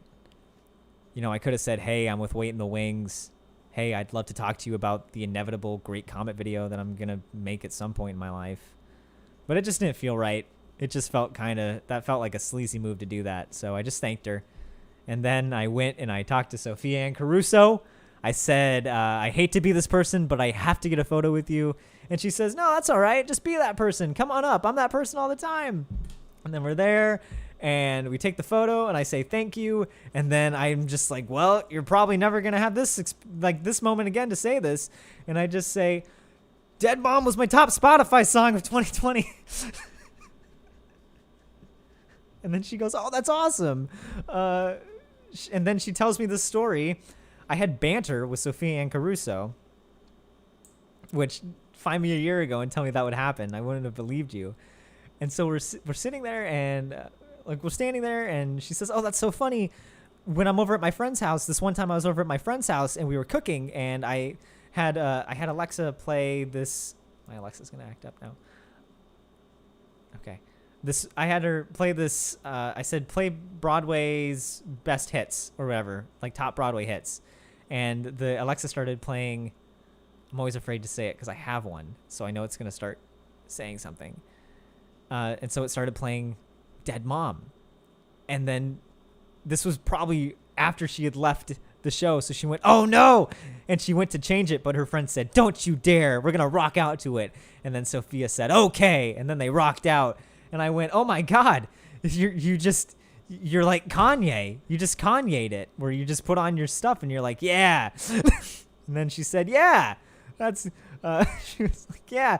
All honesty though, that new Kanye album is really sick. And then I went, sure. Listen to Kanye? I haven't listened to Kanye in years. But if you go check out my Instagram, Wait Wings on Instagram, I have photos from opening night of me talking to Chafkin and me talking with Sophia and Caruso, which was just a very incredible night. And so now here we are paying homage to Sophia and Caruso with the Timbers move. For every $3 that we get, we let's take a look. Actually, let me take a look at where we are. We're at 139. We're at 150. We're at 151. So we're only $50 away from me having to subject myself to presumably 12 hours of horrible movie musicals. Thank God Dear Evan Hansen isn't out yet, because that would probably get thrown in there too. But that was just a crazy experience. It never would have happened. A, if I just didn't say, hey, I need to go see this. And B, if I didn't go back for that photo. And how nuts is it that Rachel Chafkin was just there in the street with a backpack? Like, I think that's just one of the things that really I try to break down with the channel. And so it's so funny that I got so starstruck by Chafkin. Because what I'm trying to accomplish with this is showing that we put Broadway up on this pedestal and we make these people as like they're these really great, like larger than life people that we can't imagine like what their life is like. But I mean, here I am standing in the middle of the street talking with Rachel Chafkin, who has a backpack on and who, after addressing a sold out house of cheering people all crying because we're back on Broadway, she's just going to go presumably get back on the subway, sit next to somebody who's had a really shitty day at work, and go home. Which is just interesting. And it's something that I really try to do with the channel, where we're all just human beings. We're all just doing things. We make stuff. That's really what it is. And it's just taking people off of this larger than life pedestal and showing like, hey, this is something that you could do too. Which I think is pretty cool. But all right. David says, okay, here, you've earned it. I'm laughing my ass off. It's just because of Demoye. All right. Okay. All right. Where are we at? Thank you for letting me cool off my room. We've got presumably 1 hour left of this. Probably. Yeah. So I'm going to really start cruising. But if you have any questions, if you want to see any Timbers moves, $3 for the Timbers move in homage of Sophia. Do it like she's dead. Bomb! Can we just be honest? Dead Mom is just had no right to be that good. All right.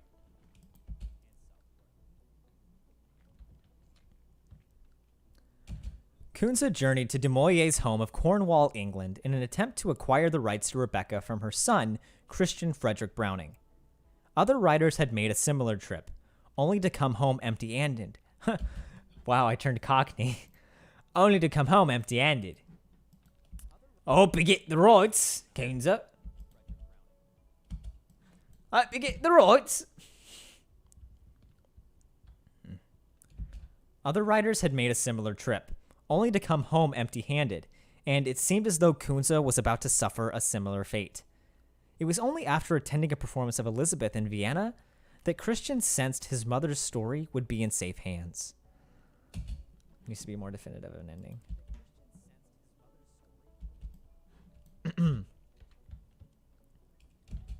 That Christian sensed his mother's story would be in safe hands. And then really nice, happy fairy tale ending. Everything's going so well. Everything's so nice. And then this, October 2012. Nearly 20 years later, Demoye herself couldn't have conjured up a mystery like the one Ron Russo was now faced with.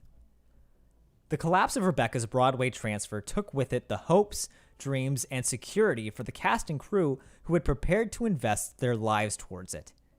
With as disastrous an effect as that, it was never an option for Russo to not find the person responsible. But before he could do that, he needed to narrow down a list of suspects. Insert fan audio. The walls are about to cave in on Mr. Sprecher. The angel investors' one request had been to remain anonymous, and the production had done a good job of...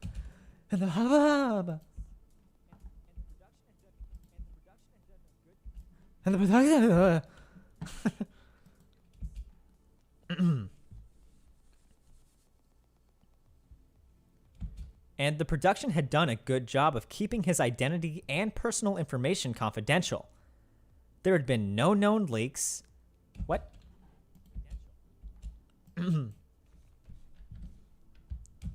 There had been no known leaks, meaning it was more than likely that the emails he had received... What? Meaning it was more than likely that the emails he had received more than likely had to have come from more than likely somebody who was more than likely working on the inside. It was more than likely that the emails had come from... There we go. I just saved 30 minutes of runtime by cutting out so many redundancies.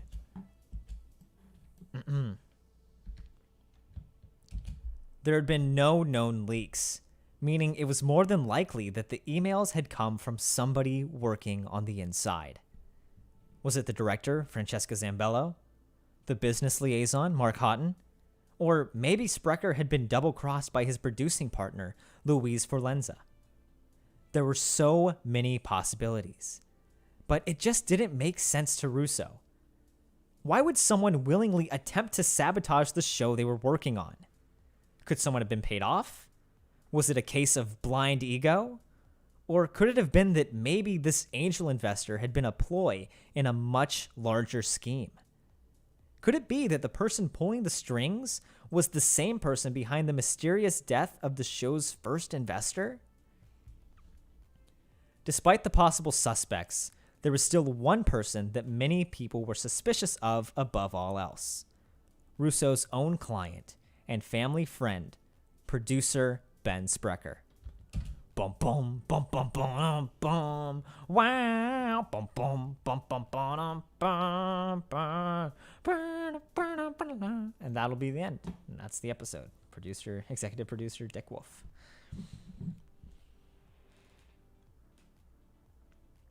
All right, then we got transition music.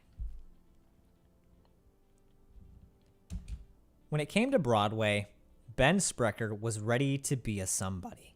What the fuck just happened?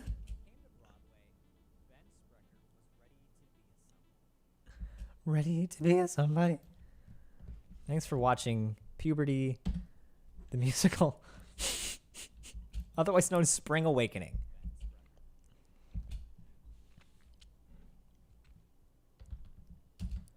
When it came to Broadway, Ben Sprecher was ready to be a somebody. The son of a pharmacist and a high school teacher, Sprecher mirrored countless other ambitious dreamers when he moved to New York in the 1970s, with the dream of becoming a Broadway producer. By the early 1990s, he was the manager and owner of 3 off-Broadway houses, but he always knew that if he really wanted to make it in the big leagues, he needed to make the jump towards Broadway. This was proving to be a much more difficult... What? This was proving to be a much more difficult... Mamma mia! The Moier!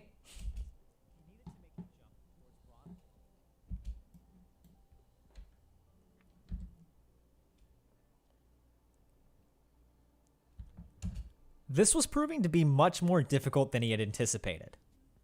The barrier of entry for becoming a lead... Wow. Whew, Brendan.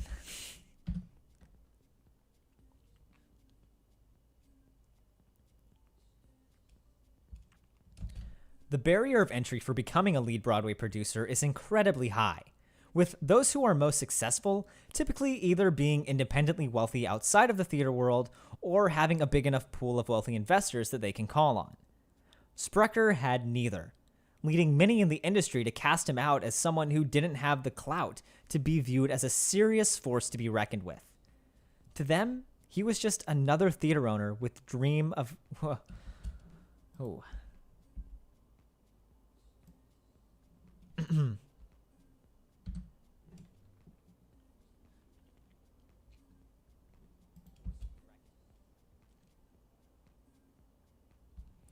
To them, he was just another theater owner with dreams of grandeur. But Sprecher knew he had potential. He could see it, and he was ready to make the others see it as well. All he needed was a really great show. And in the mid-2000s, she found him. And then flash to 2006, September 2006. And we were at 18 minutes. There's a lot of spaces in between. I'll cut that out. But it's like I was planning on. This is going to be an hour and a half long video. So please support my Peanut M&M fund by sending in a super chat or coming on over and hanging out with us on the Patreon. We do this a lot. We do a lot of video meetups like this. Now that I have more free time, this is going to become a much more frequent occurrence over there on the Patreon. So I don't think there's been a better time to be on the Wait in the Wings Patreon, patreon.com/waitinthewings. It really helps support independent journalism, and it helps keep these stories alive. So head on over there if you want to hang out. $5, you get to do we have a movie night coming up where we're going to actually watch Rebecca. That's going to be next week. So there's a calendar over there. Go over there, check it out if you want to.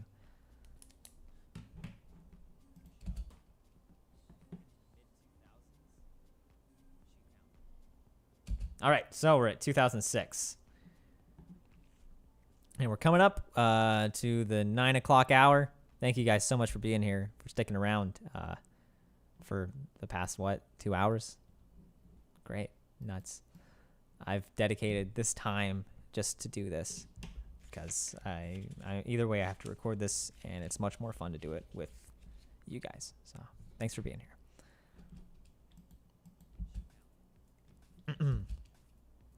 But we're doing questions, so if you have any questions, just send them in. The Viennese air was abuzz with anticipation in September of 2006. The warm glow from the exterior lights seemed to wrap the Raymond Theater in a celebratory embrace as Rebecca prepared for its opening night. The story had been given new life in a stunning stage production infinitely beyond what he could have imagined. What? Who the hell is he? Kunza. That tells you I stripped something out.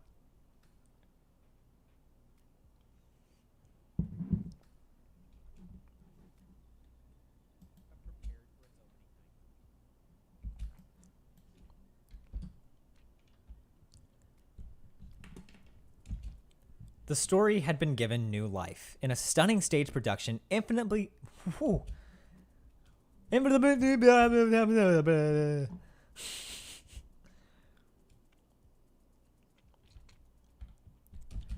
The story had been given new life in a stunning stage production infinitely beyond what Kunza could have imagined during the first London workshop 2 years prior.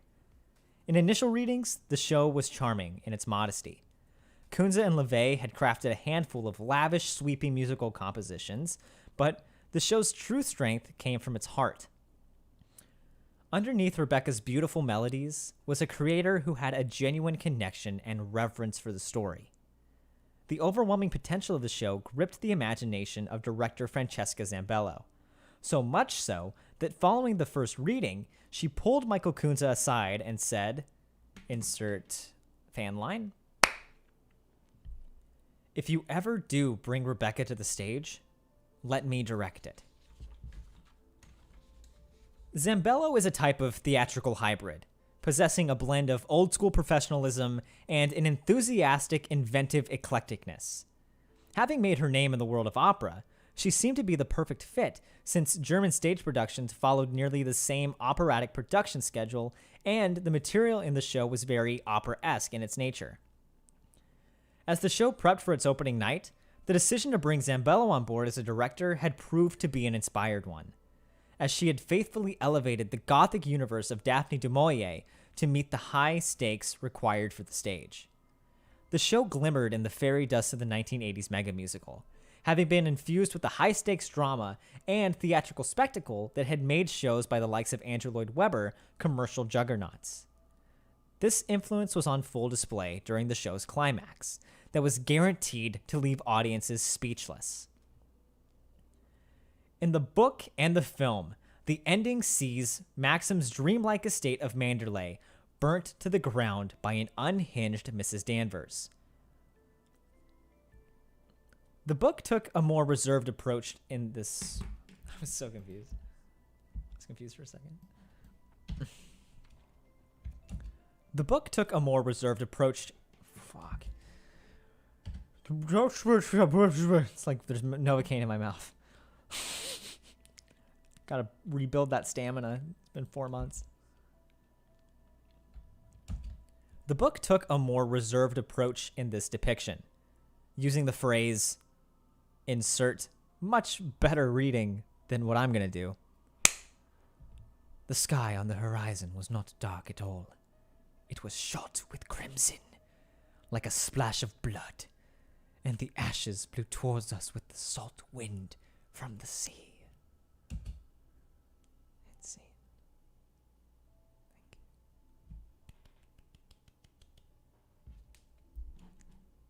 Thank you. I am Daphne.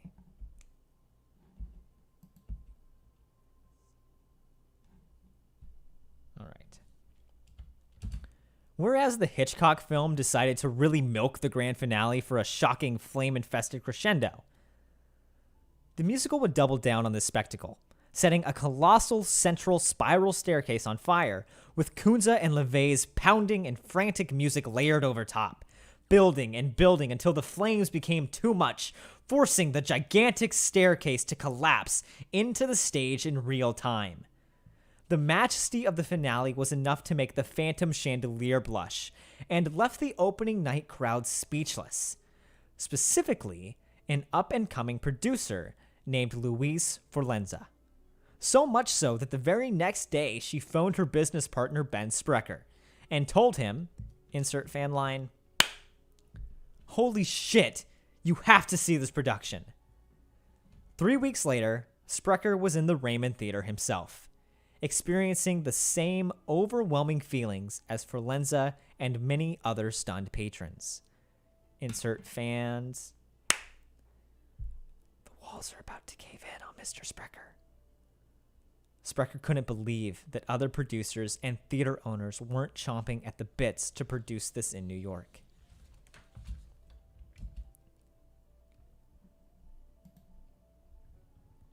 Insert fan track. The walls are about to cave in on Mr. Sprecher. In Sprecher's eyes, he had finally found the keys to his Manderley. But in that blind confidence towards the show's future success, he had no way of seeing the crimson sky that was rolling in from behind. Bum bum bum bum bum bum. Commercial break. Bum bum bum bum bum bum. Ooh, all right, let's take a look in and see where we are at with the goal for getting to $200 and making me hate life for 12 hours. So if we hit that $200 goal, I will watch the 3 worst movie musicals ever made. Mamma Mia, Mamma Mia 2, Here We Go Again, very creative, and Cats 2019, just as a palate cleanser.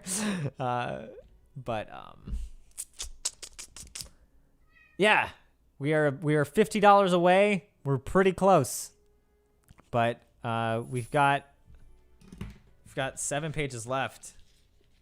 9 pages left. Sorry, we've got 9 pages left. I still don't think we're gonna do it, but if you guys want to try it, go ahead. Oh, we don't even have that many. No, yeah, we have 7 pages. Oh, we have 6 pages left to hit that $200 goal. And if not, then Sebastian just wasted a lot of money. But every little bit helps. Even if it's just $1, I'll still I'll do a shout out. I'll read your message on the air. Anything helps, because this is really I can't say it enough how much this really helps me with making videos and making the channel better, because it's one less thing for me to worry about, of thinking, how the hell am I gonna afford to live? And instead more of just, hey, you're covered financially to get the resources that you need for like access to New York Times, access to Wall Street Post, Washington Post, access to the Washington Post, access to IMDb Pro, which helps me get in contact with people. The money really isn't wasted on just frivolous things of like, I'm going to buy myself a pizza. It's really, it all goes back into the channel in helping me with research, helping with getting video editing software, access to stock music libraries, and helping me pay Sandy, who is just a hell of a guy. He always tells me, like, you don't need to pay me for this, but I say that is hogwash. And so it goes and it helps Sandy, helps me pay Sandy for all the great work that he does, because he's way too nice, and dude deserves the world. Oh, Kate says $10. Oh, what the heck? I'll do my first ever super chat. You deserve it, Wings. Oh, a question. You've got a TARDIS in the background. Favorite Doctor Who episode? Oh, man. Oh, that's a tough one. What is it called? It's my favorite episode. I don't remember the name for it. It's where there's the this is gonna be so vague. It's where there's the two doctors. It's a Christmas special. It's got Tennant. Two Doctors Christmas special. I'm exposing myself. It's The Next Doctor. The Next Doctor is my favorite Doctor Who episode. I had it on DVD for the longest time. I don't know where it is. But yeah. Next Doctor's a really good one. Day of the Doctor's a fun one. What's the I think it is a Tennant episode.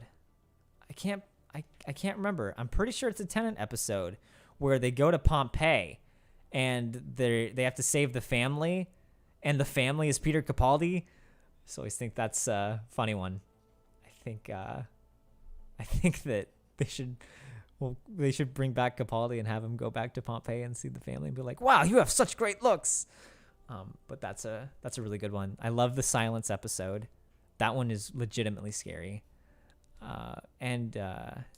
Yeah, God, I love me some Doctor Who. I started watching Jodie Whittaker's season on HBO Max, but then I think things really started picking up with the channel, and I just wasn't able to get around to finishing it. But Jodie's really fun. She reminds me a lot of Tennant, which that's my doctor. It's the reason I still wear Converse. It's because Tennant wore them. So that's it. Yeah. So thank you so much for the $10. Again, we are now only $40 away from, oh God, we're only $40 away. Can I take it back? Can we not do this? You guys aren't supposed to actually hit the goal. Oh, I set 200 because I thought it would be high enough that I wouldn't have to do it. Okay, well, did I ever tell you guys about, I don't think I ever told you this story. So last year and a half ago, December of 2019, before the channel really blew up, which thank God the channel blew up and I didn't have to do this. It was when the channel was still trying to cross that 1,000 subscriber threshold, and I needed to hit that threshold by February for the Seussical Live show that was going to be the 1,000 subscriber special. And come December, I was looking at projections and I'm thinking, shit, we're not going to hit the 1,000 subscribers until we're not going to hit the 1,000 subscriber special until like March, which the Seussical special was in February. So how would that have worked? So I said, okay, here's what we're going to do. We're going to hold a subscriber-thon. We're going to hold the 1,000 subscriber Bono-thon. is what I called it. And what I was planning on doing was subjecting myself. I can't remember how we came up with the symbolism for it, but it was like 16, so it was 16 hours of me I was going to listen to Vertigo by U2. Not the whole song, but just the one section where Bono goes, hello, hello, hola, on repeat for 16 hours until we got up to, and I wouldn't stop until we reached 1,000 subscribers. We were going to project it on the back wall. I was going to do like games and stuff while we're going, and I was going to live stream the whole thing. But thank God we didn't have to do the Bono-thon, because somehow the YouTube gods found us and we reached the 1,000 subscriber number. But yeah, I was thinking maybe I should do the Bono-thon just as like here you go. But we'll save it for something big. We'll save it for 100. Oh, you dick. Sebastian! Oh, no. Sebastian says, did somebody say $40 away? Whoops. Also, would you ever consider live streaming the live-action Dear Evan Hansen film in the later future like you will these three? Maybe with a certain guest joining. Absolutely. Absolutely. Oh, man. Oh, man. I mean, thanks. All right, well, I didn't think we'd hit it. And now it's real. Now I'm realizing that I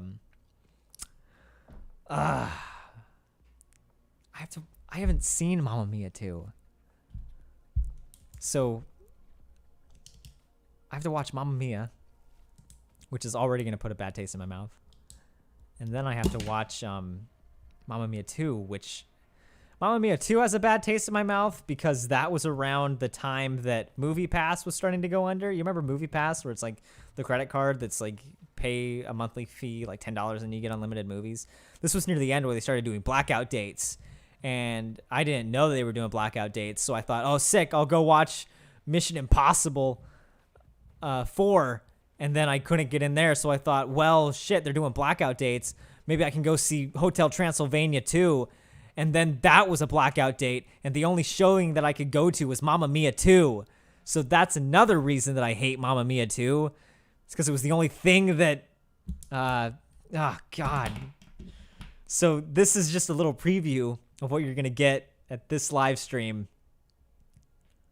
I can't believe we hit it. Sebastian, I just... Thank you, but... I can't get it. I just can't believe we have to do it. Oh, man.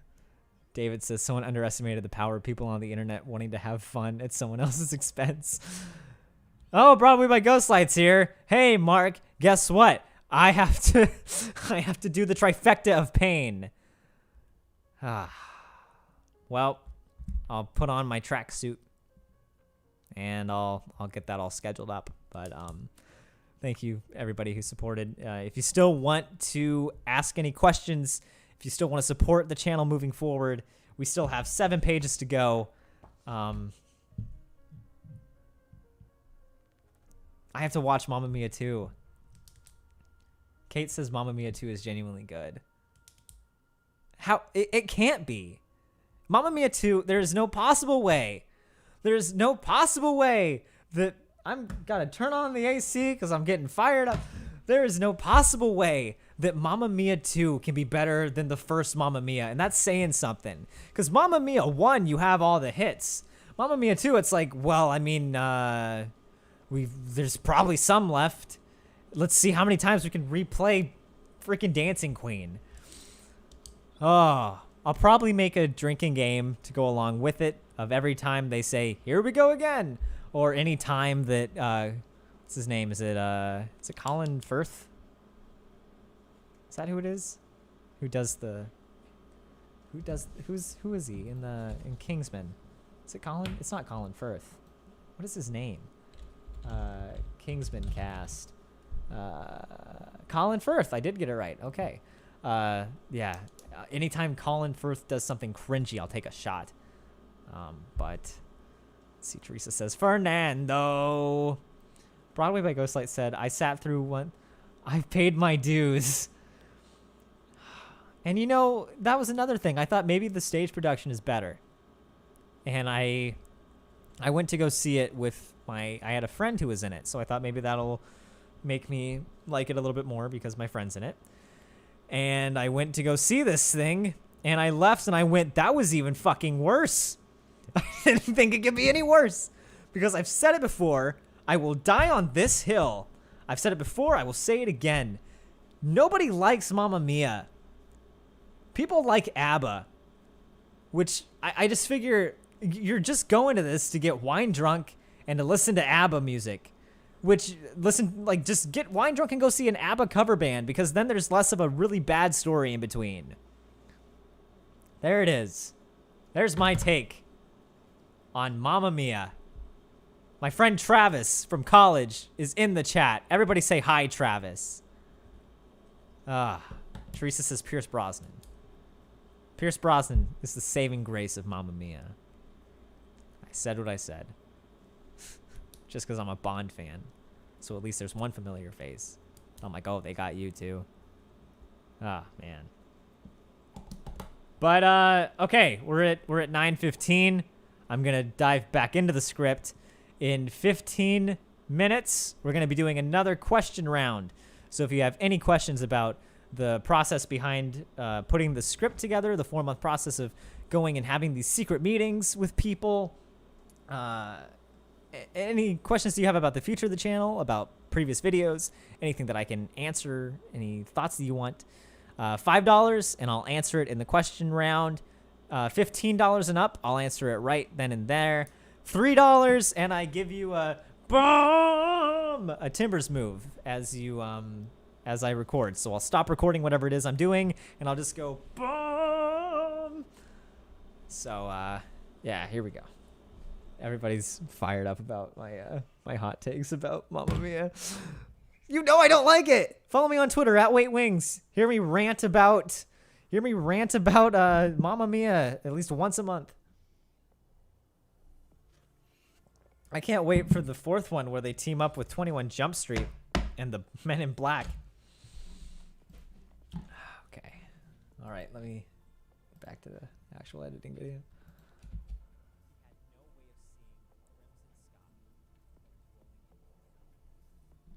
I can't believe I have to watch all 3 of those horrible movies. I should have thrown in... we'll do it next time.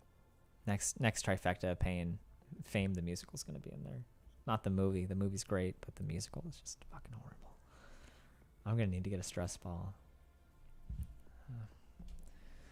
Way to go, Sebastian. $40 and you just broke a man. All right. So here we are. We're back at September 2012. Ron Russo cruised down the Southern State Parkway on Saturday, September 29th, wondering how Rebecca could have fallen so far off the tracks. All he had to work off was a string of emails, a few investor subscription agreements, and a dead investor who, for all intents and purposes, seemed to be as much of a ghost as Rebecca herself. At the same time, a steady stream of shocking and oftentimes accusatory information was being released by Patrick Healy of the New York Times and Michael Riedel of the New York Post. The two journalists were engaged in a rivalry of revelation as the pair competed to see who could crack the next layer of the Rebecca mystery, one-upping each other with a new astounding headline each day. Though the writing was different, the questions were still the same.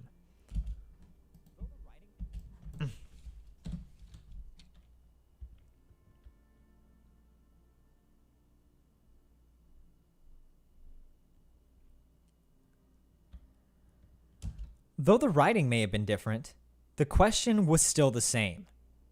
Who was this mysterious dead investor? And did he even exist? The deeper Healy and Riedel dug into the story, the more perplexing it became. Despite the investor contributing a substantial amount to the production, producers Ben Sprecher and Louise Forlenza had never met the man in person, having only ever corresponded with him via email. To the reporters and many in the industry, all signs were pointing towards this investor being a crock of shit.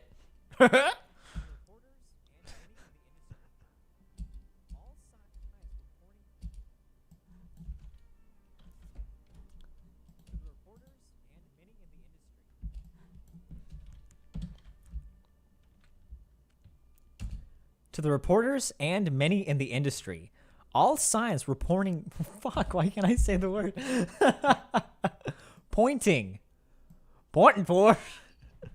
I swear I'm not country. I'm gonna get it. This is gonna be the one, I promise. To the reporters and many in the industry, all signs were pointing towards this investor being a made-up specter. The gossip reached a fever pitch as everyone tried to figure out who would invent a fake investor and why.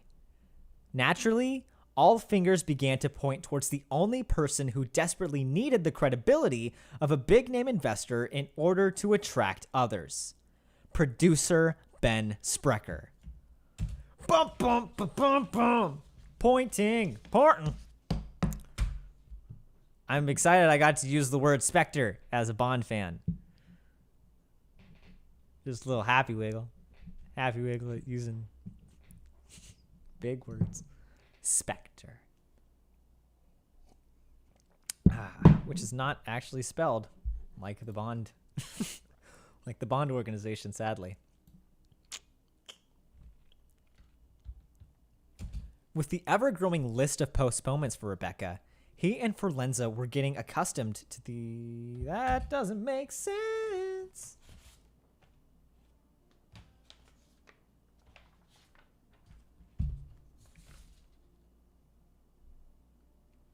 Okay.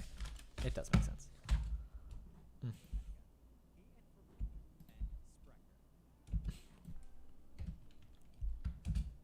With the ever-growing list of postponements for Rebecca, he and Forlenza were getting accustomed to the icy breeze of doors being repeatedly slammed in their faces. Many veteran investors felt that a gothic mystery novel wouldn't become a blockbuster. But it was exactly this premise that made the producers so sure of its success, especially after winning the rights for the show's English translation in 2008. And then timeline to 2009. So that makes sense.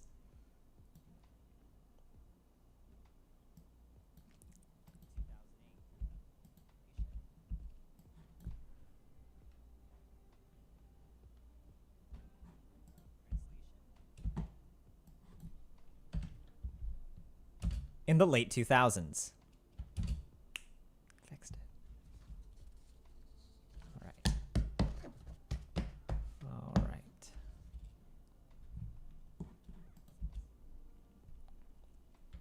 And then timeline effect, going back to 2009. The duo was riding high that first year. The two upstarts with no Broadway experience were somehow able to beat out established theater professionals like Andrew Lloyd Webber. In 2009, enthusiasm towards the project was rising, with publicist Mark Thibodeau releasing a flurry of backstage updates about exciting new additions to the creative team, including God of Carnage translator Christopher Hampton, a rising talent, too definitive. There's a list there, buddy.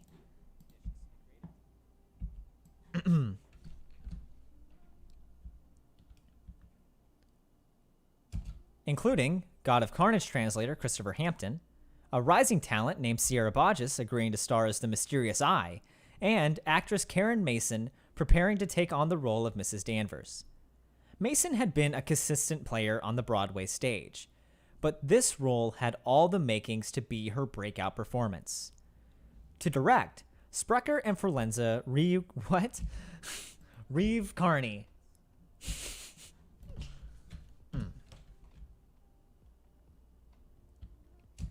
To direct, Sprecher and Forlenza recruited Michael Blakemore. Who the fuck is that? Oh, you already said to direct. I thought it was just like, who the hell recruited him to do what? To direct. To direct, Sprecher and Forlenza recruited Michael Blakemore. It was an impressive get, considering he was the only person ever to win 2 Tony Awards for Best Direction in the same season. One for the play, Copenhagen, and one for the musical, Kiss Me Kate. And here's where things get dicey. Because, let's see, we're going to take a question break a little bit early, because I need to explain what's about to happen with this section. So, I alluded to this on Twitter yesterday, where I was in the act of finalizing the script that I've been working on for literally 4 months now. And it seemed like every single time I was about to get done with the story, it took another twist in a direction that I wasn't expecting it to go down. It's like, oh, okay, well, and then they open in and then there was an ancient stream. Okay, and then there's this, okay, so Lloyd Webber was involved. And it's gone in circles for so long, and it's just been one revelation after another. And on yesterday, I was met with probably the most confounding scenario, I think is a way to put it, where, okay, my job is, I talked about this on the Patreon. My job is to tell the stories of these shows. It's just my job to look at the facts, present the facts, and then the audience can do with that what they will. It's not my place to be like, oh, look at these idiots or something like that. Now, where things get confusing is Blakemore and director Francesca Zambello were brought in to co-direct, which isn't a common occurrence on Broadway. I know how Blakemore got involved. Where things get confusing is how Zambello got involved. Because I've got two different voices in my head. I've got 2 different stories coming from 2 different directions. So the way that Zambello puts it is she got a call from the producers. They were moving the show to Broadway, and they had Blakemore, but they needed a big name director to help move ticket sales. So Zambello, being a friend of Blakemore, said, okay, sure, I'll come on board and I'll help you do this. But then the story that I got from sources closer to the production side said that's not how it went at all. Blakemore was the big name that was meant to move ticket sales. Zambello was brought in because she did a fantastic job in Vienna that they figured bring her in for another one, bring her in to do the adaptation. So I've got 2 different stories, and as I'm about to go into in this section, there's the relationship between these 2 parties is not good. And that leaves me in the confounding situation of I don't care who was right, I don't care who was wrong, I just want to know what the story is.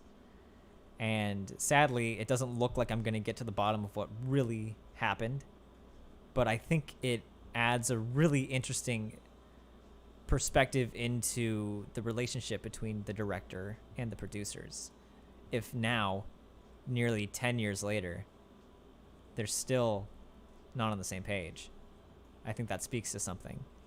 So that was how I went in and I rewrote this. So instead of it's a rare moment where instead of me saying here's the facts as they happened, it's here's the facts as I've been told them from 2 different parties, because one of them has to be right. And I put that up to a vote last night on the Discord for the $10 and up patrons, because it was just I had one section where I just cut it all out, but having this thing, it's like I said at the beginning, when I cut things out, it makes the payoff at the end not as meaningful or deserved. So I decided to keep it in, and this is what I came up with. If you have any other questions or any other inquiries, we'll be doing the question around here in 5 minutes. $5, and I'll answer your questions. And it helps the channel. That's the big thing, is it helps the channel move forward. All right. So with that all in mind, let's go into this.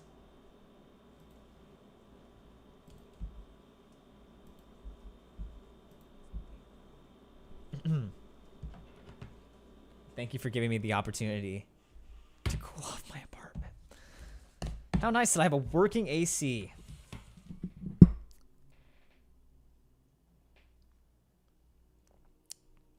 Also, cool fact that I cut out from the script, Francesca Zambello, same director for Little Mermaid on Broadway. And she basically discovered Sierra Botches.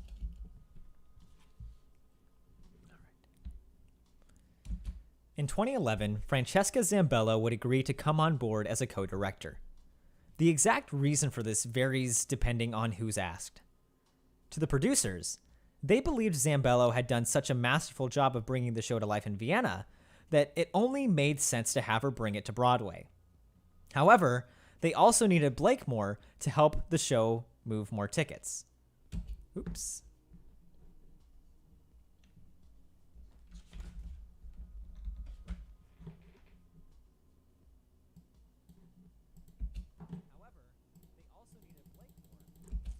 I don't think I say move tickets anywhere else in there, do I? Yeah, I like that saying a lot more.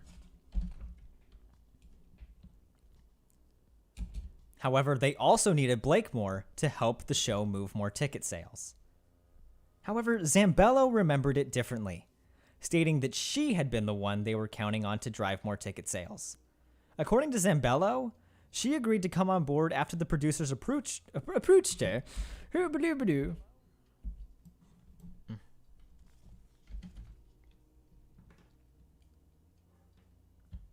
She agreed to come on board after the producers approached her, stating their need for a big-name director. The contrasting storylines highlight the relationship between Zambello and the producers, which had always been tumultuous, drenched in suspicion and an underlying animosity that had spawned from a production of Little House on the Prairie the musical in 2008.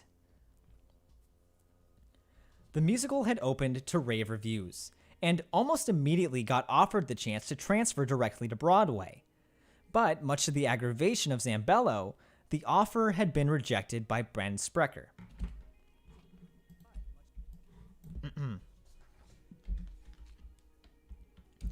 But, much to the aggravation of Zambello, the offer had been rejected by Ben Sprecher, stating that Broadway was never in the show's trajectory. Sprecher claimed that the reason he turned down the offer was because the show had always been intended to be a traveling show. Zambello, on the other hand, speculated it was because of another reason. Insert quote. This is a very raw quote that I debated putting in, but I think I need it for context to just highlight this relationship. I think it was because Sprecher couldn't raise the money. I always thought Ben was a shyster. Him and Forlenza never really could get the money. They didn't have the clout. It was always, this is wrong, or that's wrong.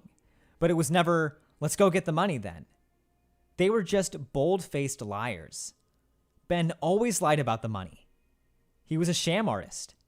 And he got caught. What a quote. What a quote. I always thought Ben was a shyster. What a quote.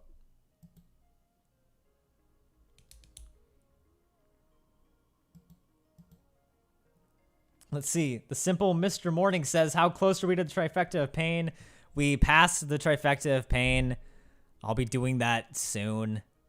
Probably this week. I'll probably do the trifecta of pain this week. Thank you to everybody who supported in getting us there.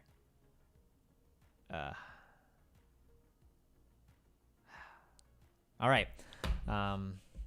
So that's the quote there.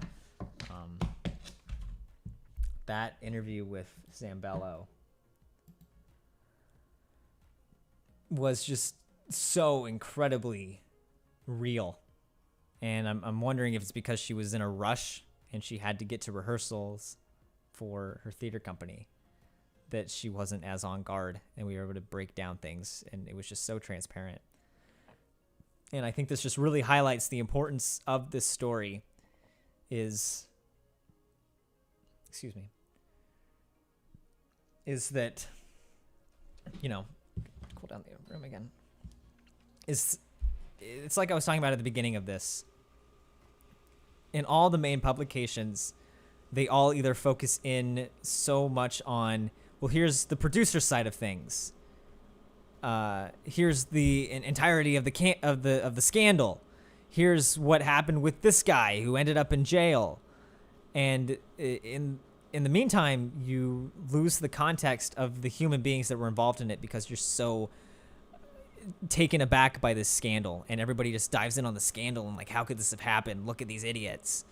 That in asking those questions of trying to get the gotcha moments, you miss the real moments of what actually happened and what it was like to experience it there. That's what I'm always more concerned about. If there's drama revolving around your show, if there's some great big thing about your show, I don't want a gotcha moment of how you got there. I want to know how you felt experiencing that, because that's what's more important to me. Scandal is scandal, and everybody dives in on scandal. That's great. Scandal's going to get you views for a little bit. What's really going to drive people, and what's going to drive your story, and what I think is going to be more lasting and make me feel better as a journalist and as a content creator, I hate that word, and as a filmmaker, is talking about the human experiences that were involved with it. And I don't know how we were able to get there, but Zambello was one of those really great, raw, human stories, which is incredible because it's almost been 10 years, and still talking to her, you can still sense how raw that animosity is, and how badly this whole circumstance affected her, and how it isn't a place that she likes to go that much. So much respect to Zambello for being willing to go there. Much respect to everybody for being so open about this, which is just so surprising. But specifically on one side of things, some people who are so willing to talk, I like to think it's because they know that this is the one shot that they really have for telling the story that isn't just completely based on scandal, and for actually getting the story out of how this show came to be, and unfortunately how it didn't make it on Broadway. I really feel bad for Kunza, because here you make this really great musical that's just been fantastic all over the world, and it's kind of the same thing that happened with Dance of the Vampires, where he makes this great musical, and then something happens along the way when it tries to go to Broadway that it just crashes and burns. And I feel like in all the interviews I've heard with Kunza, where he's been quoted in this story about Rebecca that I've read places, he usually gets one line where he says, "I didn't know what was going on," and then that's it. And it's like, well, go back to the man. He spent his life working on this. So that's it. That's my little rant, and just my little speech of gratitude that this channel has grown so much from the, oh, what went wrong with this production, to here's the story of the human beings behind the show, and unfortunately why it didn't work. But let's see, my phone is starting to die, so I'm going to take a really quick break, and I'm going to plug it in, and I'll be back in like 3 minutes. If you have any questions about anything that we've talked about here tonight, please submit them into the question round. I'll do it as soon as I get back. 5 minutes. Let's break. Go to the bathroom. Do your thing. Be right back.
All right, I'm not sure how long that was, but it was enough time for me to get my charger and plug my phone in so I can keep reading your chats, any questions that you have.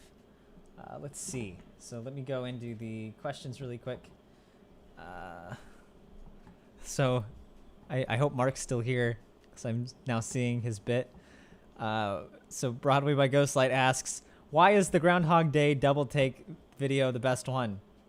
And I honestly think it's just because I don't know what it is about the script, but I really feel like Brendan just gives his best reading to date. I don't know what came over him, but that Brendan Henderson he really came into his own on that episode, I think. Oh, and also Mark from Broadway by Ghostlight was there too. I will say that Groundhog Day was honestly one of my favorite double takes to make. And it was really cool getting to work alongside Mark too. Mark's here. Because I don't know how it happened, but the YouTube theater community is a pretty small one, if you haven't noticed. So it was near the start of the channel, and somehow, some way, Mark's video popped up in my recommended feed, and I watched it, and it's just, I've hyped him up on the channel a lot, and I'm very selective about who I hype up on the channel. And the reason that I hype up Mark so much is because his theater content is unlike, and really just his videos in general are, I don't know how he comes up with the topics that he chooses to talk about, because they are topics that are so niche and so unique that they couldn't come from anybody else except somebody who truly loves theater and who truly loves the craft and who's been surrounded by the craft. And to see that the channel is growing, and just to be able to have played a part in getting the channel out there and getting these really interesting videos out there and to work alongside the man is just fantastic. And I mean, Young Frankenstein was great too, because I know Kate's working. I know Kate's here too. Which, Kate, thank you so much for doing another Mel Brooks musical with me. We're going to have to do one that just isn't Mel Brooks, because we're all out now. We just do an in-depth analysis of the musical numbers in Robin Hood Men in Tights, I guess. All right, let's see. So Alex asks, how do you tend to accumulate sources for the projects you create? I'm always curious, as a creator, how do others on YouTube, etc., accomplish this? Yeah, so it's a really big question, because it's still something that I'm trying to refine. It's definitely come a long way. It's a lot more structured than when I was just sitting on my living room floor at 2 a.m, eating a bag of peanut M&Ms and going, "Ooh, turn off the dark. Ooh, article. What went wrong, article?" And like that. So now it's ooh, I'm giving away my secret sauce. Ooh. So now it's really finding a culmination. This is the best advice that I can give you. Is when I was especially when I was starting out, is I was so dependent on the internet and sources on the internet. But the more that I kept going, the more that I realized that everything that's on the internet, you reach a point where everything is just recycled and there's nothing really new. So you want to diversify your mix. This feels like I'm doing a masterclass video with the lighting and everything. It just feels like a masterclass. But you want to diversify those research avenues. So don't go all the way in on the internet, because it's like I said, you're going to hit a point where it's just everything is regurgitation, and sometimes it's not accurate stuff. So have the internet in there, but then also read books. Read any and all books on the subjects that you can find. Take notes while you're going along with it. I use little asterisks next to interesting tidbits that I didn't know that might work their way into the video. And also, the biggest thing that has changed, and this was really realized halfway through season 2 of WITW, when the channel was finally getting bigger, is talk to people. Because this is actually, it goes back to Beatlemania. the worst thing you can do when trying to reach out to people is think, oh, they're not going to talk to me, and then not send the message. Because more often than not, these people, they really want to share their stories with you, and they want their story to be heard.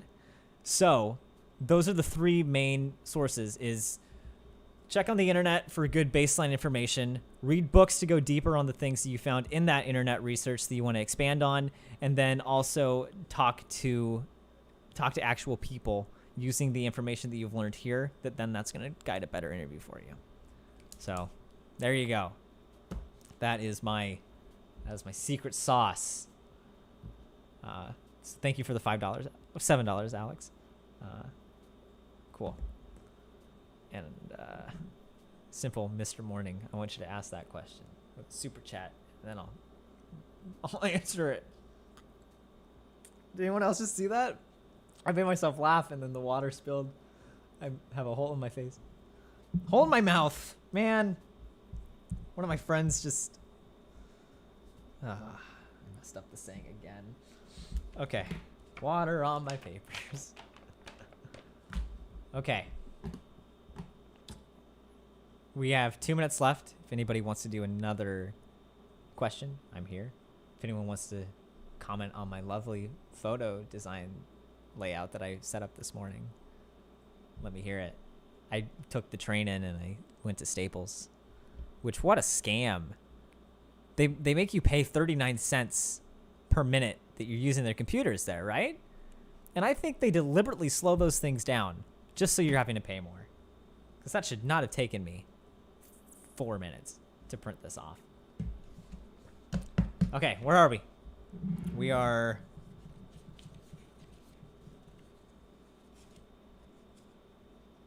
Okay, we've got 4 pages left. Here we go. Okay, next question round will be at 10. Thank you to the crazy people who are still sticking around here. Keeping me company on this Sunday night. Okay.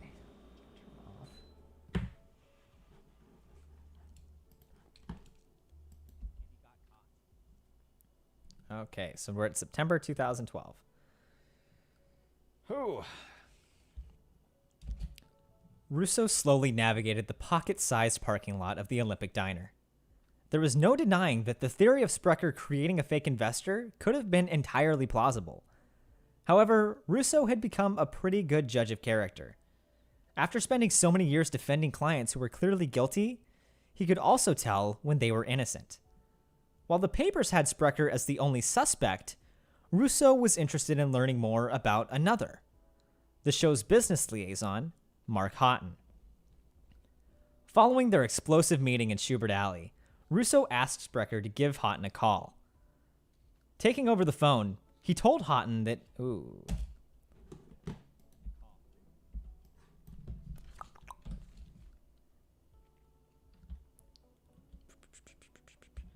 Taking over the phone, Russo told Houghton that he'd like to meet with him. Working with criminals for as long as he had, Russo was expecting Houghton to attempt to somehow weasel himself out of a meeting. What he wasn't expecting was the enthusiastic response he got back. Okay, let's have breakfast. The self-proclaimed home of the world's best salad dressing, the Olympic Diner had become a favorite spot for Houghton, the shabby 1980s exterior offering a striking juxtaposition to his $40,000 Rolex watch, custom-tailored suit, and grease-backed hair.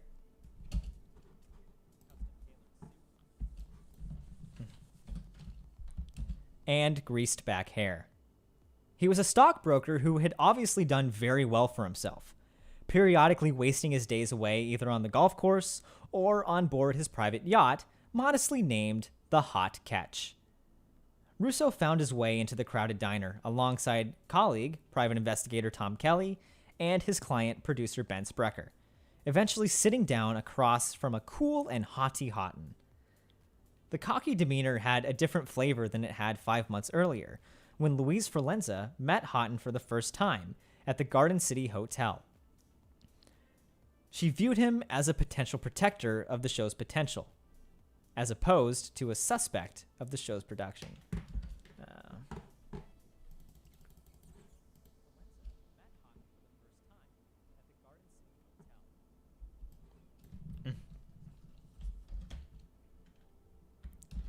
Back then, she had viewed him as a potential protector of the show's potential, as opposed to the suspect of its destruction. I honestly think that is my favorite, just 3 paragraphs. I wrote that on the train to New York to meet with Russo. And I don't know. I've always been really hard on myself for writing because it's that whole school of thought of show, don't tell. And I always beat myself up with every script because I'm like, you're literally just telling it again. I don't know who these people are. I don't know where they are. I don't have any idea of what's going on.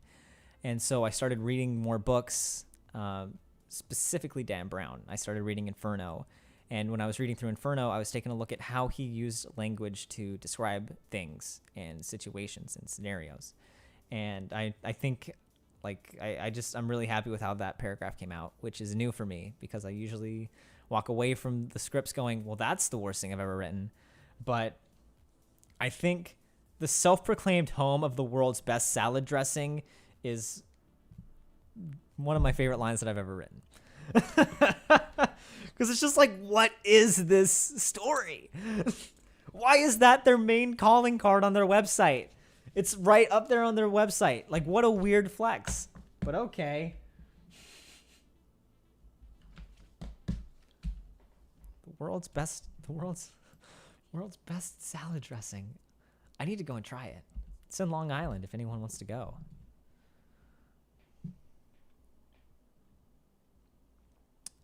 Self-proclaimed is what makes it even better.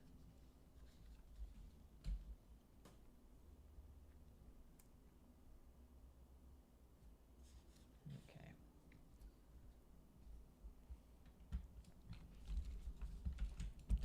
Having professed the show's unfortunate string of bad luck, producer Forlenza waited with bated breath to hear Houghton's response.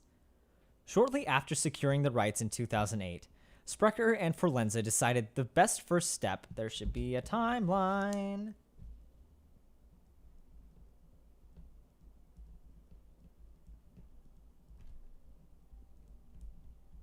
I think a timeline will work there.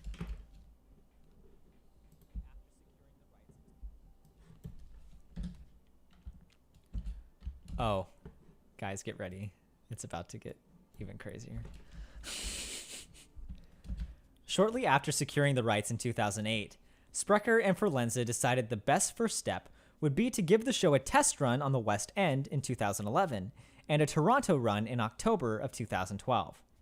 In theory, the 3 runs would give more than enough time to iron out any kinks that could come from repurposing the show for a North American audience in anticipation of an April 2012 Broadway opening. The fear of the magical show being lost in translation was a constant one for lyricist Michael Kunze. His last work to receive the Broadway transfer treatment was a musical called Dance of the Vampires. An all-in-all dreadful experience, which, in Kunze's word, had saw his book be mutilated.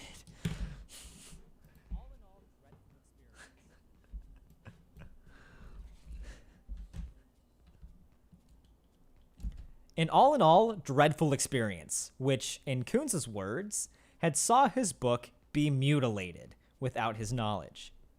Kunze felt betrayed, and the failure of Dance was one he wasn't prepared to make again, meaning this time he would be all in on the process of Rebecca, to ensure nothing would get by him. He had originally written an English libretto as a reference piece for American director Francesca Zambello, and Kunze was immensely proud of the work that he and translator Christopher Hampton had created.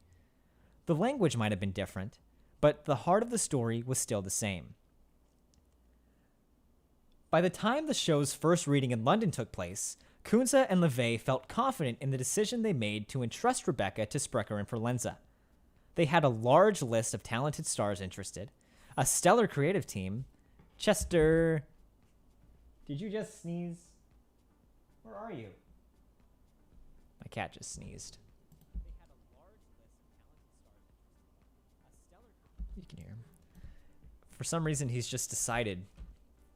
I moved in part because I needed a bigger space for my cat to run around. And he's just decided that he's going to live behind the toilet. So that's where he's at now. and see if he can come out and say hello. What you doing, fatty? Come here. Come here. Where are you? Are you? This is a fun game of where is my cat? Because he's also figured out how to open up the cabinet under the sink. So I'm hoping he's not stuck in there.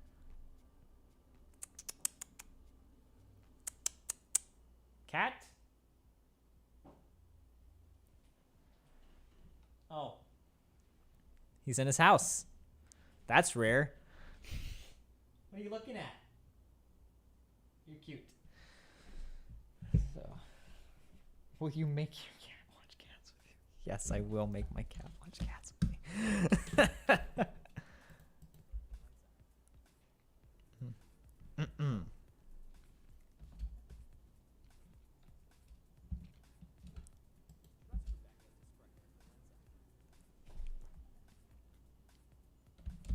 They had a large list of talented stars interested, a stellar creative team, and, most importantly, they had a theater to stage the show.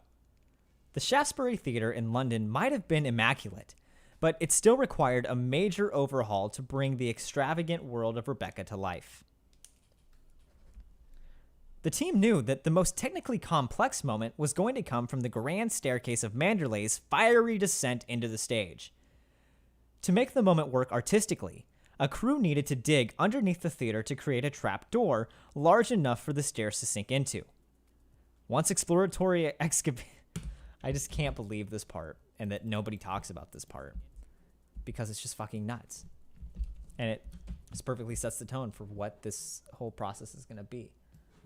And I can't believe nobody's talked about it.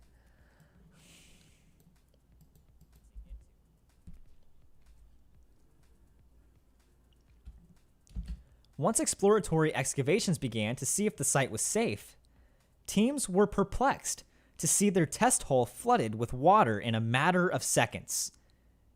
In the production's first perplexing twist, it was revealed that the excavation crews had unearthed a hidden ancient stream, untouched by the hands of time for generations. The unforeseen discovery turned the show's central set piece... What?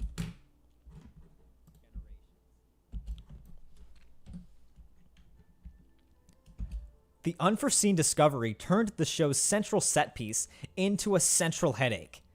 Should the crew continue the excavation, not only would they be in danger of flooding the entire theater, they would also be forced to cease all operations were they to uncover any ancient artifacts. Sprecher and Forlenza had two options for how to proceed. Either nix the staircase or nix the show. And this just goes to show you, all you aspiring musical creators, if you're going to make a musical, don't have a staircase. About 95% of the shows that have failed have involved a central staircase. Just remember that.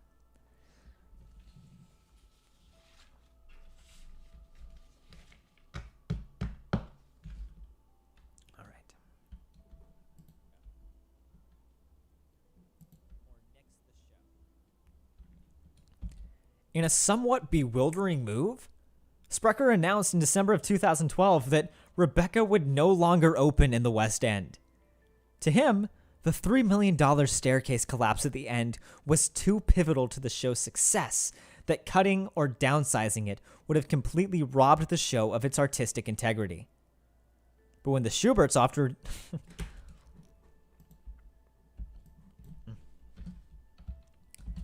But when the Schuberts offered him the Broadhurst Theater on Broadway and a $500,000 investment, he suddenly wasn't so attached to the staircase anymore.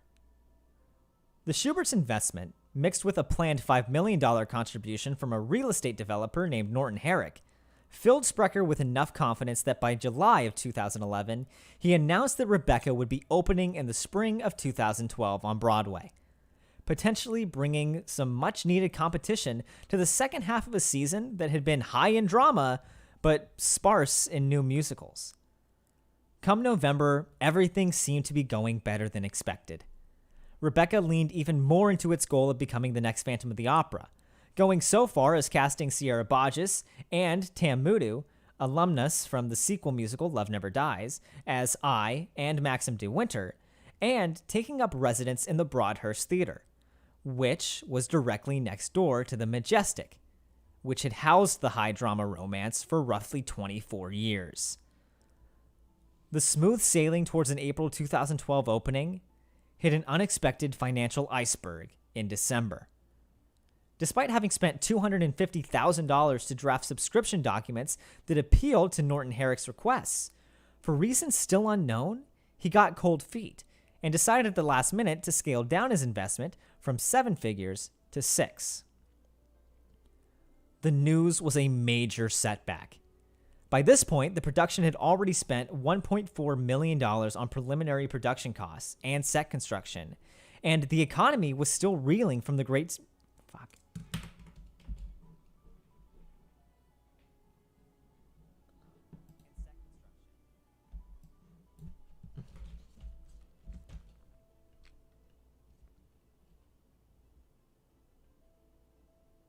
Where am I?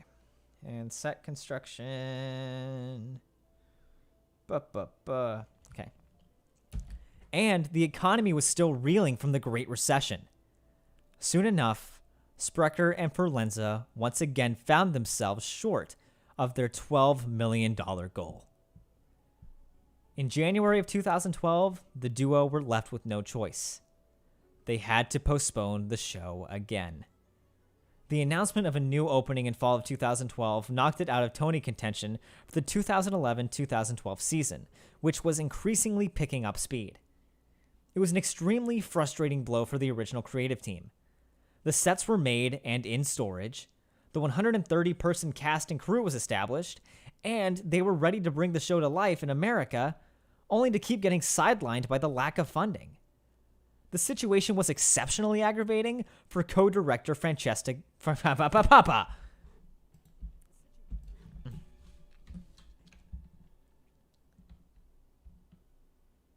The situation was exceptionally aggravating for co-director Francesca Zambello, as her resentment and suspicion towards Sprecher rose with each passing day. And we're at the top of the hour. We've got 3 pages to go. Whoa, 2 pages to go. So this is probably your last shot before I'm gonna call it a night. So if you've got any other questions about, like, I really liked that question about channel advice. That was actually a really fun one. If you got any other questions about the show, about channel advice, about research advice, about anything like that, $5, I'll answer it. I'm all here for it. Once again, if you're just joining us, we did pass the $200 goal, and I will have to do the trifecta of pain here probably this week or next week. Depends. Maybe I'll... Oh, God. I can't believe I have to do it.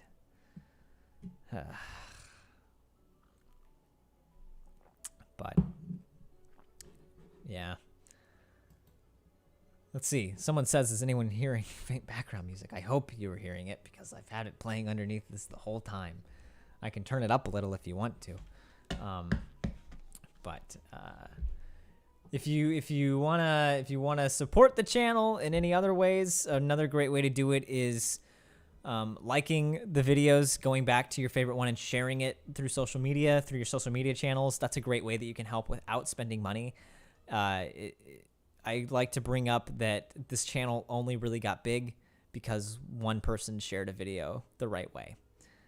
Someone shared the Spider-Man video, and then someone saw that one person's share, and then they started sharing it all around, and then before I know it, the channel was booming. So sharing the videos, commenting on the videos, anything like that, that all helps please the algorithm gods, and it helps get the views out there. If you want to help financially, go one step further and join a really great theater community too, we do have the Patreon, patreon.com/waitinthewings. Since I've quit my day job just to focus on this as a full-time commitment, that means that a lot more fun stuff is going to be happening over on the Patreon. And something that I was realizing when I was doing this day job and I was having to commute 2 hours to get to my job by train, and then 2 hours back. And then I was just exhausted when I got there. When I got back home to work on anything, something that I noticed in addition to me being, depressed, was also that the Patreon had started to lose that sense of community. And I think that was another reason that I was so bummed out, is because I was so tired from this job that when I came home, I didn't want to do anything because I was so exhausted, morally exhausted and physically exhausted. But that being said, now that I am treating Wait in the Wings as a full-time job, and I'm treating my part-time job at Barnes & Noble as just that, a part-time job, then there's going to be a lot more dedication to the Patreon and getting back that really great community feeling that has been lacking because it just hasn't been consistent, because I've been so emotionally drained that now I don't have to deal with that anymore. So if you head on over to patreon.com/waitinthewings, I've got a few great tiers on there. And I do have open to the public a way that you can see the calendar of the events for our Rebecca-themed September. This Thursday, we've got our Cattle Call, which is a big video hangout session that we do bi-weekly. I'll be there. And we're making our Tony predictions that will coincide with the video that Broadway by Ghostlight, Brental Floss, and Graceaki and I are all making for our Tony predictions. If you win, I don't know what the prize might be. It might be that I Uber Eats you some ice cream for our ice cream social get-together that we're having at the end of the month. But you will win something. It might be a Wait in the Wings t-shirt. Who knows? And when we're doing the live stream of reacting to the Tonys, I'll be pulling up the Patreon stats too to see where everybody is there. And it's very exciting with this video between the... Boom! Got a Timbers move. In addition to that, we're also doing the with our group, whoever loses the predictions has to walk the Brooklyn Bridge, the entirety of the Brooklyn Bridge, dressed up as a Broadway character of the Patreon's choosing. So you'd want to be there for that. Patreon.com/waitinthewings. It really goes one step further in helping me just reaffirm that I've made the right decision and that this feasibly is something that I can do as a full-time commitment. But thank you guys so much for being here. Let me see. We got Broadway by Ghostlight saying do the thing, which is so dumb. But okay, if that's it, then I forgot to do the reason I put in these breaks is so I could cool off the apartment. So we actually have to hold for another second. But I'm going to go through and I'm going to find just one unpaid for question. I'm going to not be a sellout. I'm going to read someone's question. Now's the time. Submit your questions. Any questions you have for free right now. And I will answer, I'll answer one. Just one. So make it a good one. There was a time last year when doing this forceful extortionist feeling actually got me a Patreon follow. So I forget that the channel is advanced and it's been a full year, but I really am so appreciative that you're here. It really means a lot. Let's see. So Simple Mr. Morning has submitted a question. Would anybody else like to submit a question? Would anybody else like... $3 and I'll tell you another embarrassing story. I can come up with one.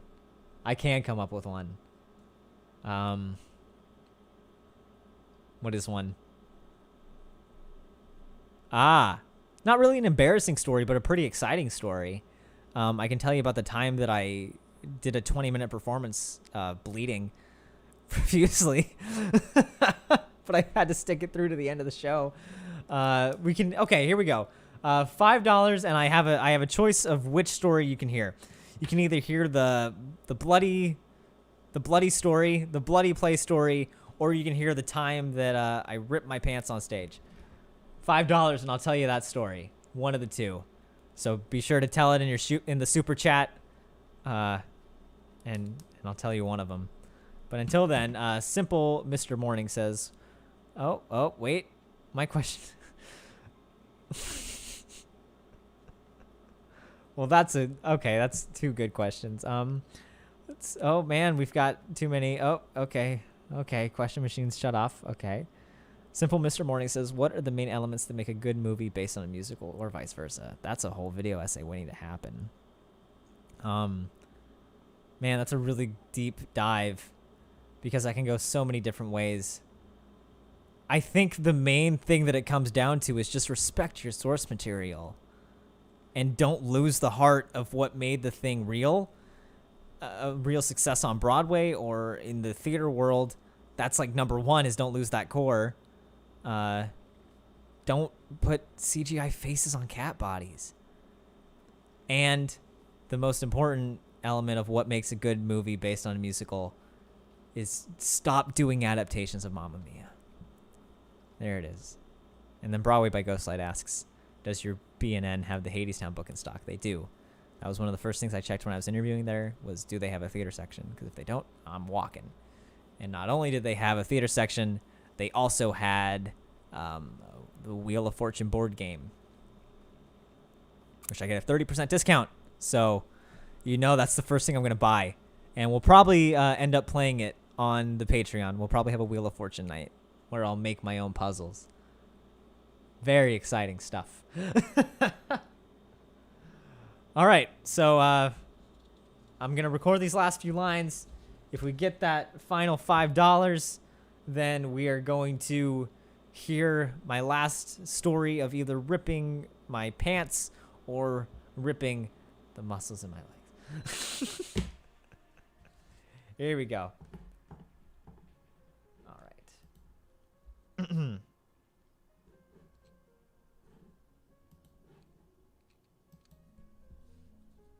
And somebody's just decided to start playing music.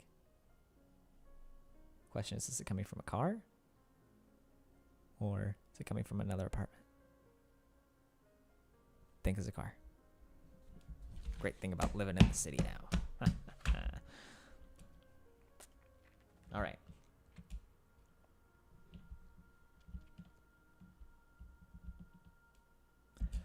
The financial shortcoming... Wait. I forgot where we were.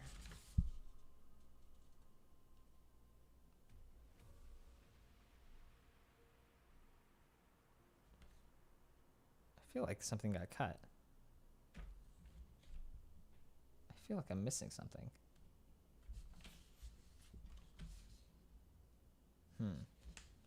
It's the final draft, Brendan says, and then marks it to hell and says maybe it's not. See, I need to have that in there because that's an important character reveal for the mystery of maybe Zambella did it. Maybe Houghton did it. Who is responsible for taking down this show? It's very fun writing a mystery book. As someone who loves James Bond, and it was basically grown up on making spy movies, really embarrassing spy movies. But one spy movie I made last year actually won a film competition. One spy movie that I made last year actually won a film competition, so that's fun. But I just wanted to bring that over into the channel because I love mysteries. It's just cool to write one. I watched a lot of Clue. I watched a lot of Knives Out.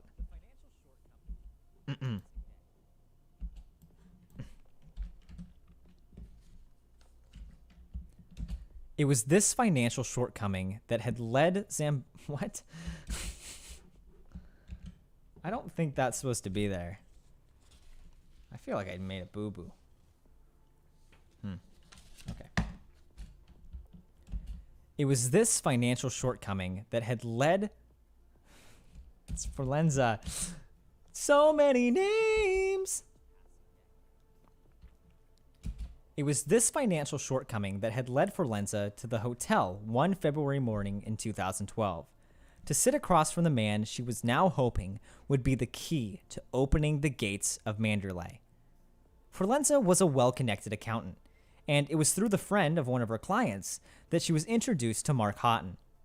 The world of theater wasn't completely foreign to the former stockbroker, who said he had friends that had invested in shows on the West End and who had managed to come out unscathed.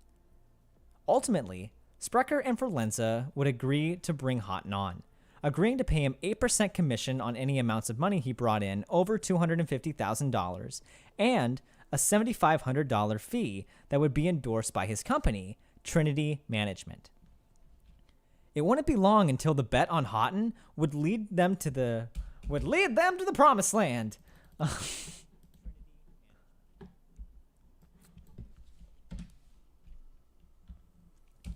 It wouldn't be long until the bet on Houghton would lead them to the jackpot when he revealed that he had not just one, but a group of 4 British investors lined up.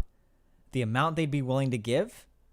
$4.5 million. After a few email exchanges and phone calls with the prospective investors, the duo were ecstatic to receive 4 signed subscription agreements agreeing to invest in the show.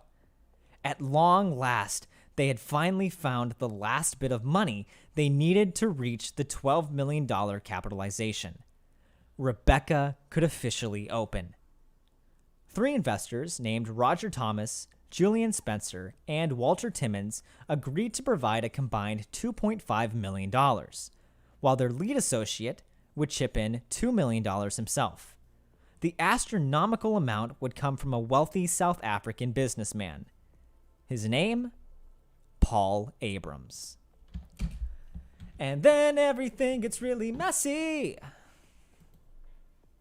So what do you guys think of the, I'll ask you later. I'll ask you later. Let me get to the end of this. All right, so then we're in a commercial, and then we go to text, and we're back in September 2012. I'm going to share a really funny story about this. As the silverware in the Olympic diner clanged throughout the place, Russo couldn't figure Mark Houghton out. As the man seated across from him shoved his hash browns and eggs into his mouth, Russo was taken aback at how nonchalant Houghton was. So that line is a rewrite. Because I had it a lot more descriptive. I probably went a little bit too descriptive, and I didn't even realize it, that it's just every time I talked about Houghton, I had a precursor of like he was putting food into his mouth, and some of the sources who were at the meeting that I showed the script to, they just wrote in, he didn't eat that much. And my girlfriend, who I showed the script to, she's like, this guy eats a lot. And I'm like, I guess that's just the trait that I put, is that he's just eating a lot of food. I don't know what happened with Rebecca. Oh, these are some good hash browns. Oh, where's the salad dressing? I hear it's the world's best.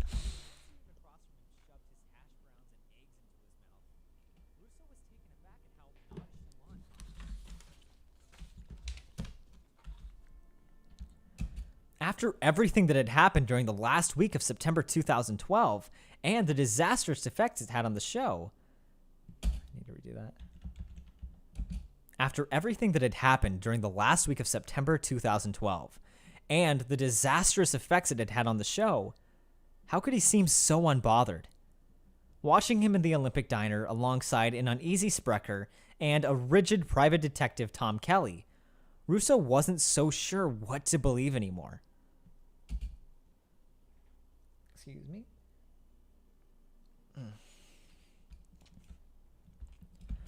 Common sense would tell him that Houghton had obviously played some role in the financing falling through. But if that was actually the case, why had Houghton so willingly suggested meeting for breakfast? What type of sociopath would throw himself right into the lion's mouth if he was a fraud? And then timeline effect to 2012. Though Sprecher and Forlenza continued to reassure everyone on the team that they had the money from the 4 British investors, by April of 2012, after multiple postponements and losses of funding, the creative team had no reason to view their promises as anything other than empty. The uncertainty of the show ultimately proved to be too much for lead actors Sierra Bodges and Tam Mudu, ultimately deciding to leave the production that same month. Houghton himself flew to London to meet with Abrams in person as a way to put the finishing touches on the deal. The next month, Rebecca's opening date of November 18th, 2012 was officially announced, and the tickets went on sale 3 weeks later. While the producers were expecting an enthusiastic response, they weren't expecting to reach an advance of roughly $1 million so quickly.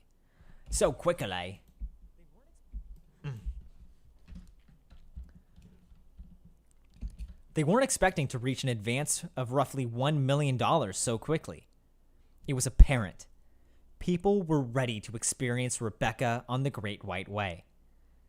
Around this same time, the show's longtime publicist Mark Thibodeau would sign an official agreement agreeing to go on salary and contract that September as Rebecca's publicist.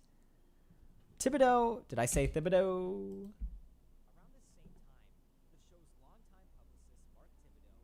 Nice. Thibodeau. To become in Thibodeau.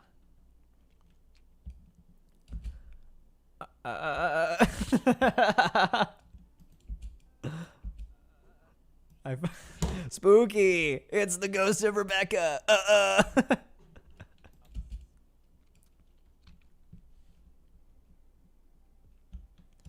Thibodeau was a well-regarded publicist amongst Broadway elites, being a member of the Broadway press teams for 1987's Les Mis, 1988's Phantom of the Opera, and 2003's Wicked.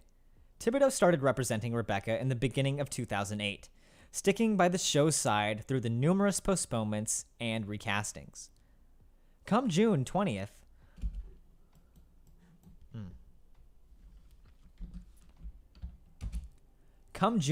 of 2012, things were looking up as the last piece of the show's puzzle was solved, with the announcement that actress Jill Pace and actor Ryan Silverman would be cast as the new I and Maxim de Winter, respectively.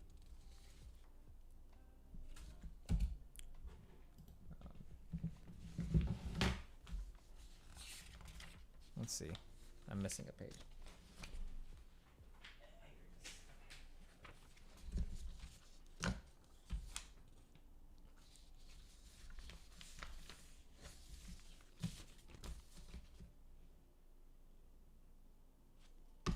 Okay. After all the chaos the production had seen for the past 4 years, it seemed that maybe, just maybe, Rebecca was finally on track to open on Broadway. And then title card, 92 days until collapse. I love this roller coaster ride of like, maybe they're going to do it. Oh, I don't think they are. Uh-oh.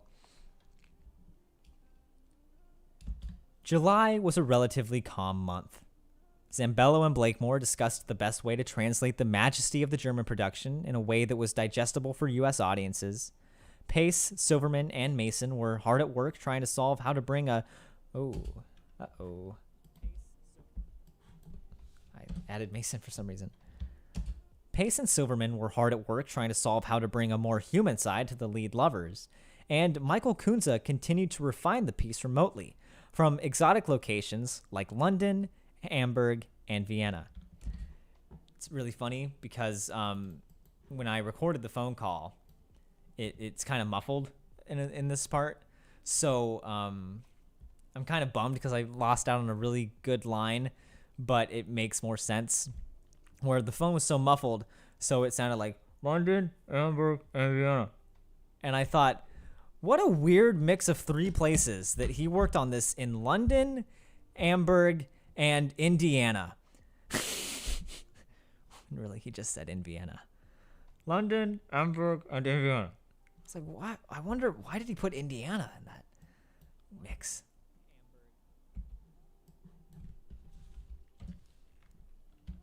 Hamburg, and Vienna. While everything was moving along efficiently on the creative front, by the end of the month, Sprecher and Forlenza were getting increasingly concerned. It had been roughly 5 months since Paul Abrams and his 3 associates had agreed to fill the $4.5 million hole in funding. And the most the producers had gotten were a few email exchanges, a signed subscription agreement, an introduction to Abrams' niece a few months prior, and stories of an African safari he and Houghton had taken while he had visited him in London. What they didn't have was a finalized money transfer, and rehearsals were set to begin in 2 months. Suspicion surrounding the 3 investors started to grow. Possessing a background... redo that one. Possessing a background in not-for-profit theater, Co-director Francesca Zambello knew how difficult it was to bring investors on board to a show, typically needing to be invested spiritually and artistically long before they invest financially. To have an investor agree to put up $2 million out of nowhere rubbed her the wrong way. Insert fan quote. If that kind of investor really existed,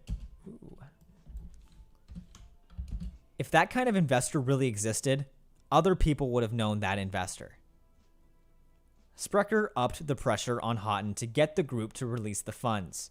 And in the last week of that month, Houghton responded with a forwarded email from the assistant of lead investor Paul Abrams. In a dramatic turn of events, the consequential investor had fallen gravely ill.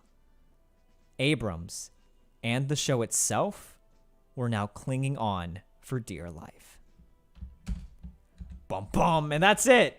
And then it picks up on the Patreon stream. That's where I picked up on the Patreon stream. So that is it for this recording session. If you have any other last questions, I'm going to be here for a couple more minutes just to hear what you guys have to say. What do you guys think of the script so far? I want to hear your thoughts on it because I've ran it through a few people. I've ran it through myself numerous times. And it was one of the first scripts that I was able to walk away and go, I'm actually pretty all right with that. So let me know what you think. Are you following along okay? It's the difficult thing of there's so many dates. And I really tried playing around with the timeline structure this time, where instead of it just being, let's start in 2006 and go all the way up to 2012, I think it's a lot more cool if you contrast it with, here's the show that's I wanted to do two contrasting storylines. So I wanted one storyline to be the show coming to be and growing, and then the other storyline to be the show falling apart. So it's that contrast, those contrasting viewpoints that I think would just make a really more dynamic script and a dynamic story. This script is probably the fourth iteration of what I've been doing, because one of the difficult things that I found with the first draft was, I shouldn't do this because this is a Patreon exclusive thing. But I'm going to read you. This is something that I post on the Patreon after the videos are up. It's, I call them my orphans. They're lines that don't have a home yet, but I couldn't get rid of. They just don't have a home yet. So I just couldn't find a home for them. So this is from, I post this at the end, but let me see if I still have it. Damn, I don't think I do. Did I get rid of that?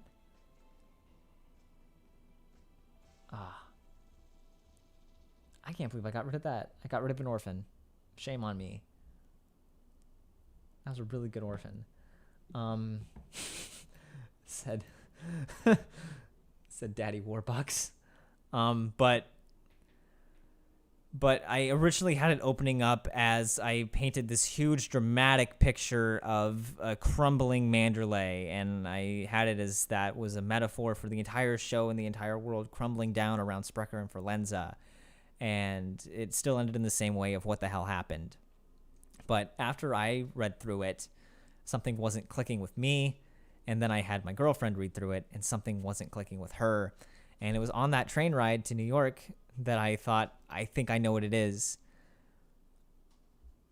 Opening it up with Sprecher and Forlenza as like two wealthy people who like, oh, sorry, you don't get to do your show, and sorry you're in the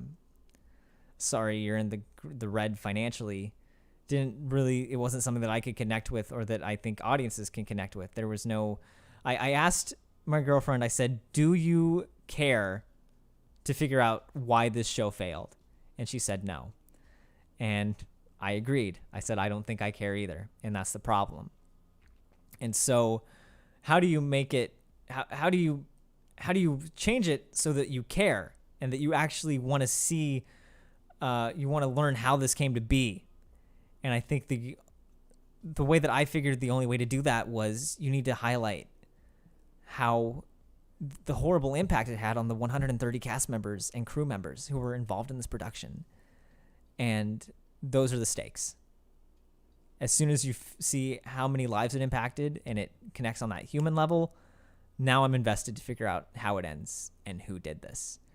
And there are a lot of little breadcrumbs in the script that I think it's going to be really exciting for once you watch it through a first time and you figure out who did it, that then you can go back and rewatch it again with that information and think,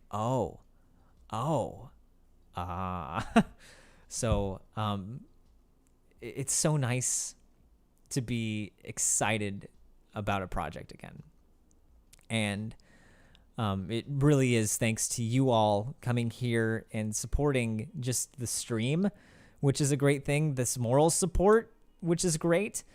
And also just the financial support. Like we passed $200 tonight. I can't even begin to describe to you how much that helps the channel and how much that is going to make this next month a little bit easier. So thank you to everybody who sent in the super chats, everybody who donated.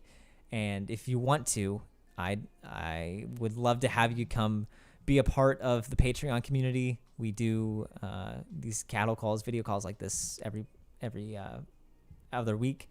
So it breaks the fourth wall and we just interact directly. We play games, all the fun stuff. And I post a lot of behind the scenes stuff. I ask for your feedback on things, but other than that, let me know what let's see, Travis says, everything sounds good to me. You've done a great job. Thank you so much. Alex says, I'm excited to see the final product. Been following along. Great. Good. Melissa says, love me a good mystery. Yay. Mark says, I cannot wait to hear this. It sounds amazing. Thank you so much. And then Amber says, I love the idea of a ticking clock with the X days till collapse. Yes, me too. And that's actually paying homage to Alfred Hitchcock, who that's his big thing, is to build suspense. You have to have a ticking clock. So I felt it's my chance to pay homage to him, who the original director of Rebecca.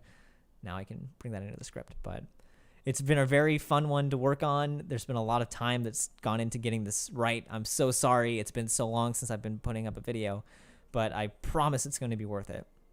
The analyst says $5, and we have a question. Do you have an older video you would like to revisit and or remake? Like, I loved Bloody Bloody Andrew Jackson and would love to see it in the new format.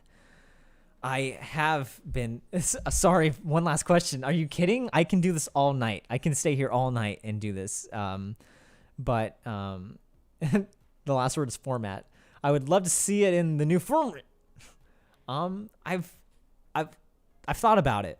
I've thought about going back and redoing some of the older ones. Just it's so funny that I can say the older ones because it feels like just yesterday that I was putting up the Spider-Man video and thinking, oh my God, 30 views. So it's just weird that I can say that it's been a few years ago. It's true. Once you find something that you love, it doesn't feel like you're working a day in your life. Interesting. But I know Defunctland did this with, what was it, Videorama? I think he went back and he redid Videorama. And I think it would be interesting to revamp it. If there was one, besides the American Psycho podcast episode, that is the number one priority, is to revamp that one with the new format, which if we hit our $700 goal on Patreon, then that's going to be released exclusively on Patreon for the first month, and then I'll release it onto the main channel. That's one that I really want to revisit, but I would honestly... Let's see, because we did the revisit of Producers. God, I'd love to revisit Chaplin, because that's the musical that I covered, that got made, that then Chris Curtis was like, this is all wrong, and I feel personally attacked. I'm giving you a copyright strike. Take it down. Stop being so negative. Which really was great. It was a great course correct, but Chaplin, since he's such a huge inspiration for me as an artist, and Chaplin would be a good one to go back to, especially since me and Chris Curtis are friends now, and so I could get more. Chris Curtis, he was the composer and the creator of Chaplin, so I could go back and I would redo Chaplin. So I'd say American Psycho, and then finally getting that Chaplin episode posted would be big ones. But thank you so much. If any other questions, now's your chance. Speak now or forever hold your peace. But I'm really happy to hear that Felicia Russell says excited for the final product. David says, seems pretty clear to me, although I probably know more about what happened than the average viewer since it's my favorite musical. There we go. Yeah. But yeah, it's been so fun. Okay, perfect. Well, we've got that all figured out. Thank you once again so much for being here. Obligatory, before you leave, let me say goodbye with my cat. Just because he's been so calm, which is not so rare. Just 1 second. Come here. Come here. And you're going to get to see it up close and personal as I just drag his limp. Fat buddy. Come here, fat boy. Oh, come say goodbye. All right. Oh, you're stuck on my shirt. All right. So, remember to live truthfully in those imaginary circumstances, and Chester sends his love. Say goodbye. Okay. Thanks for being here. We'll see you later.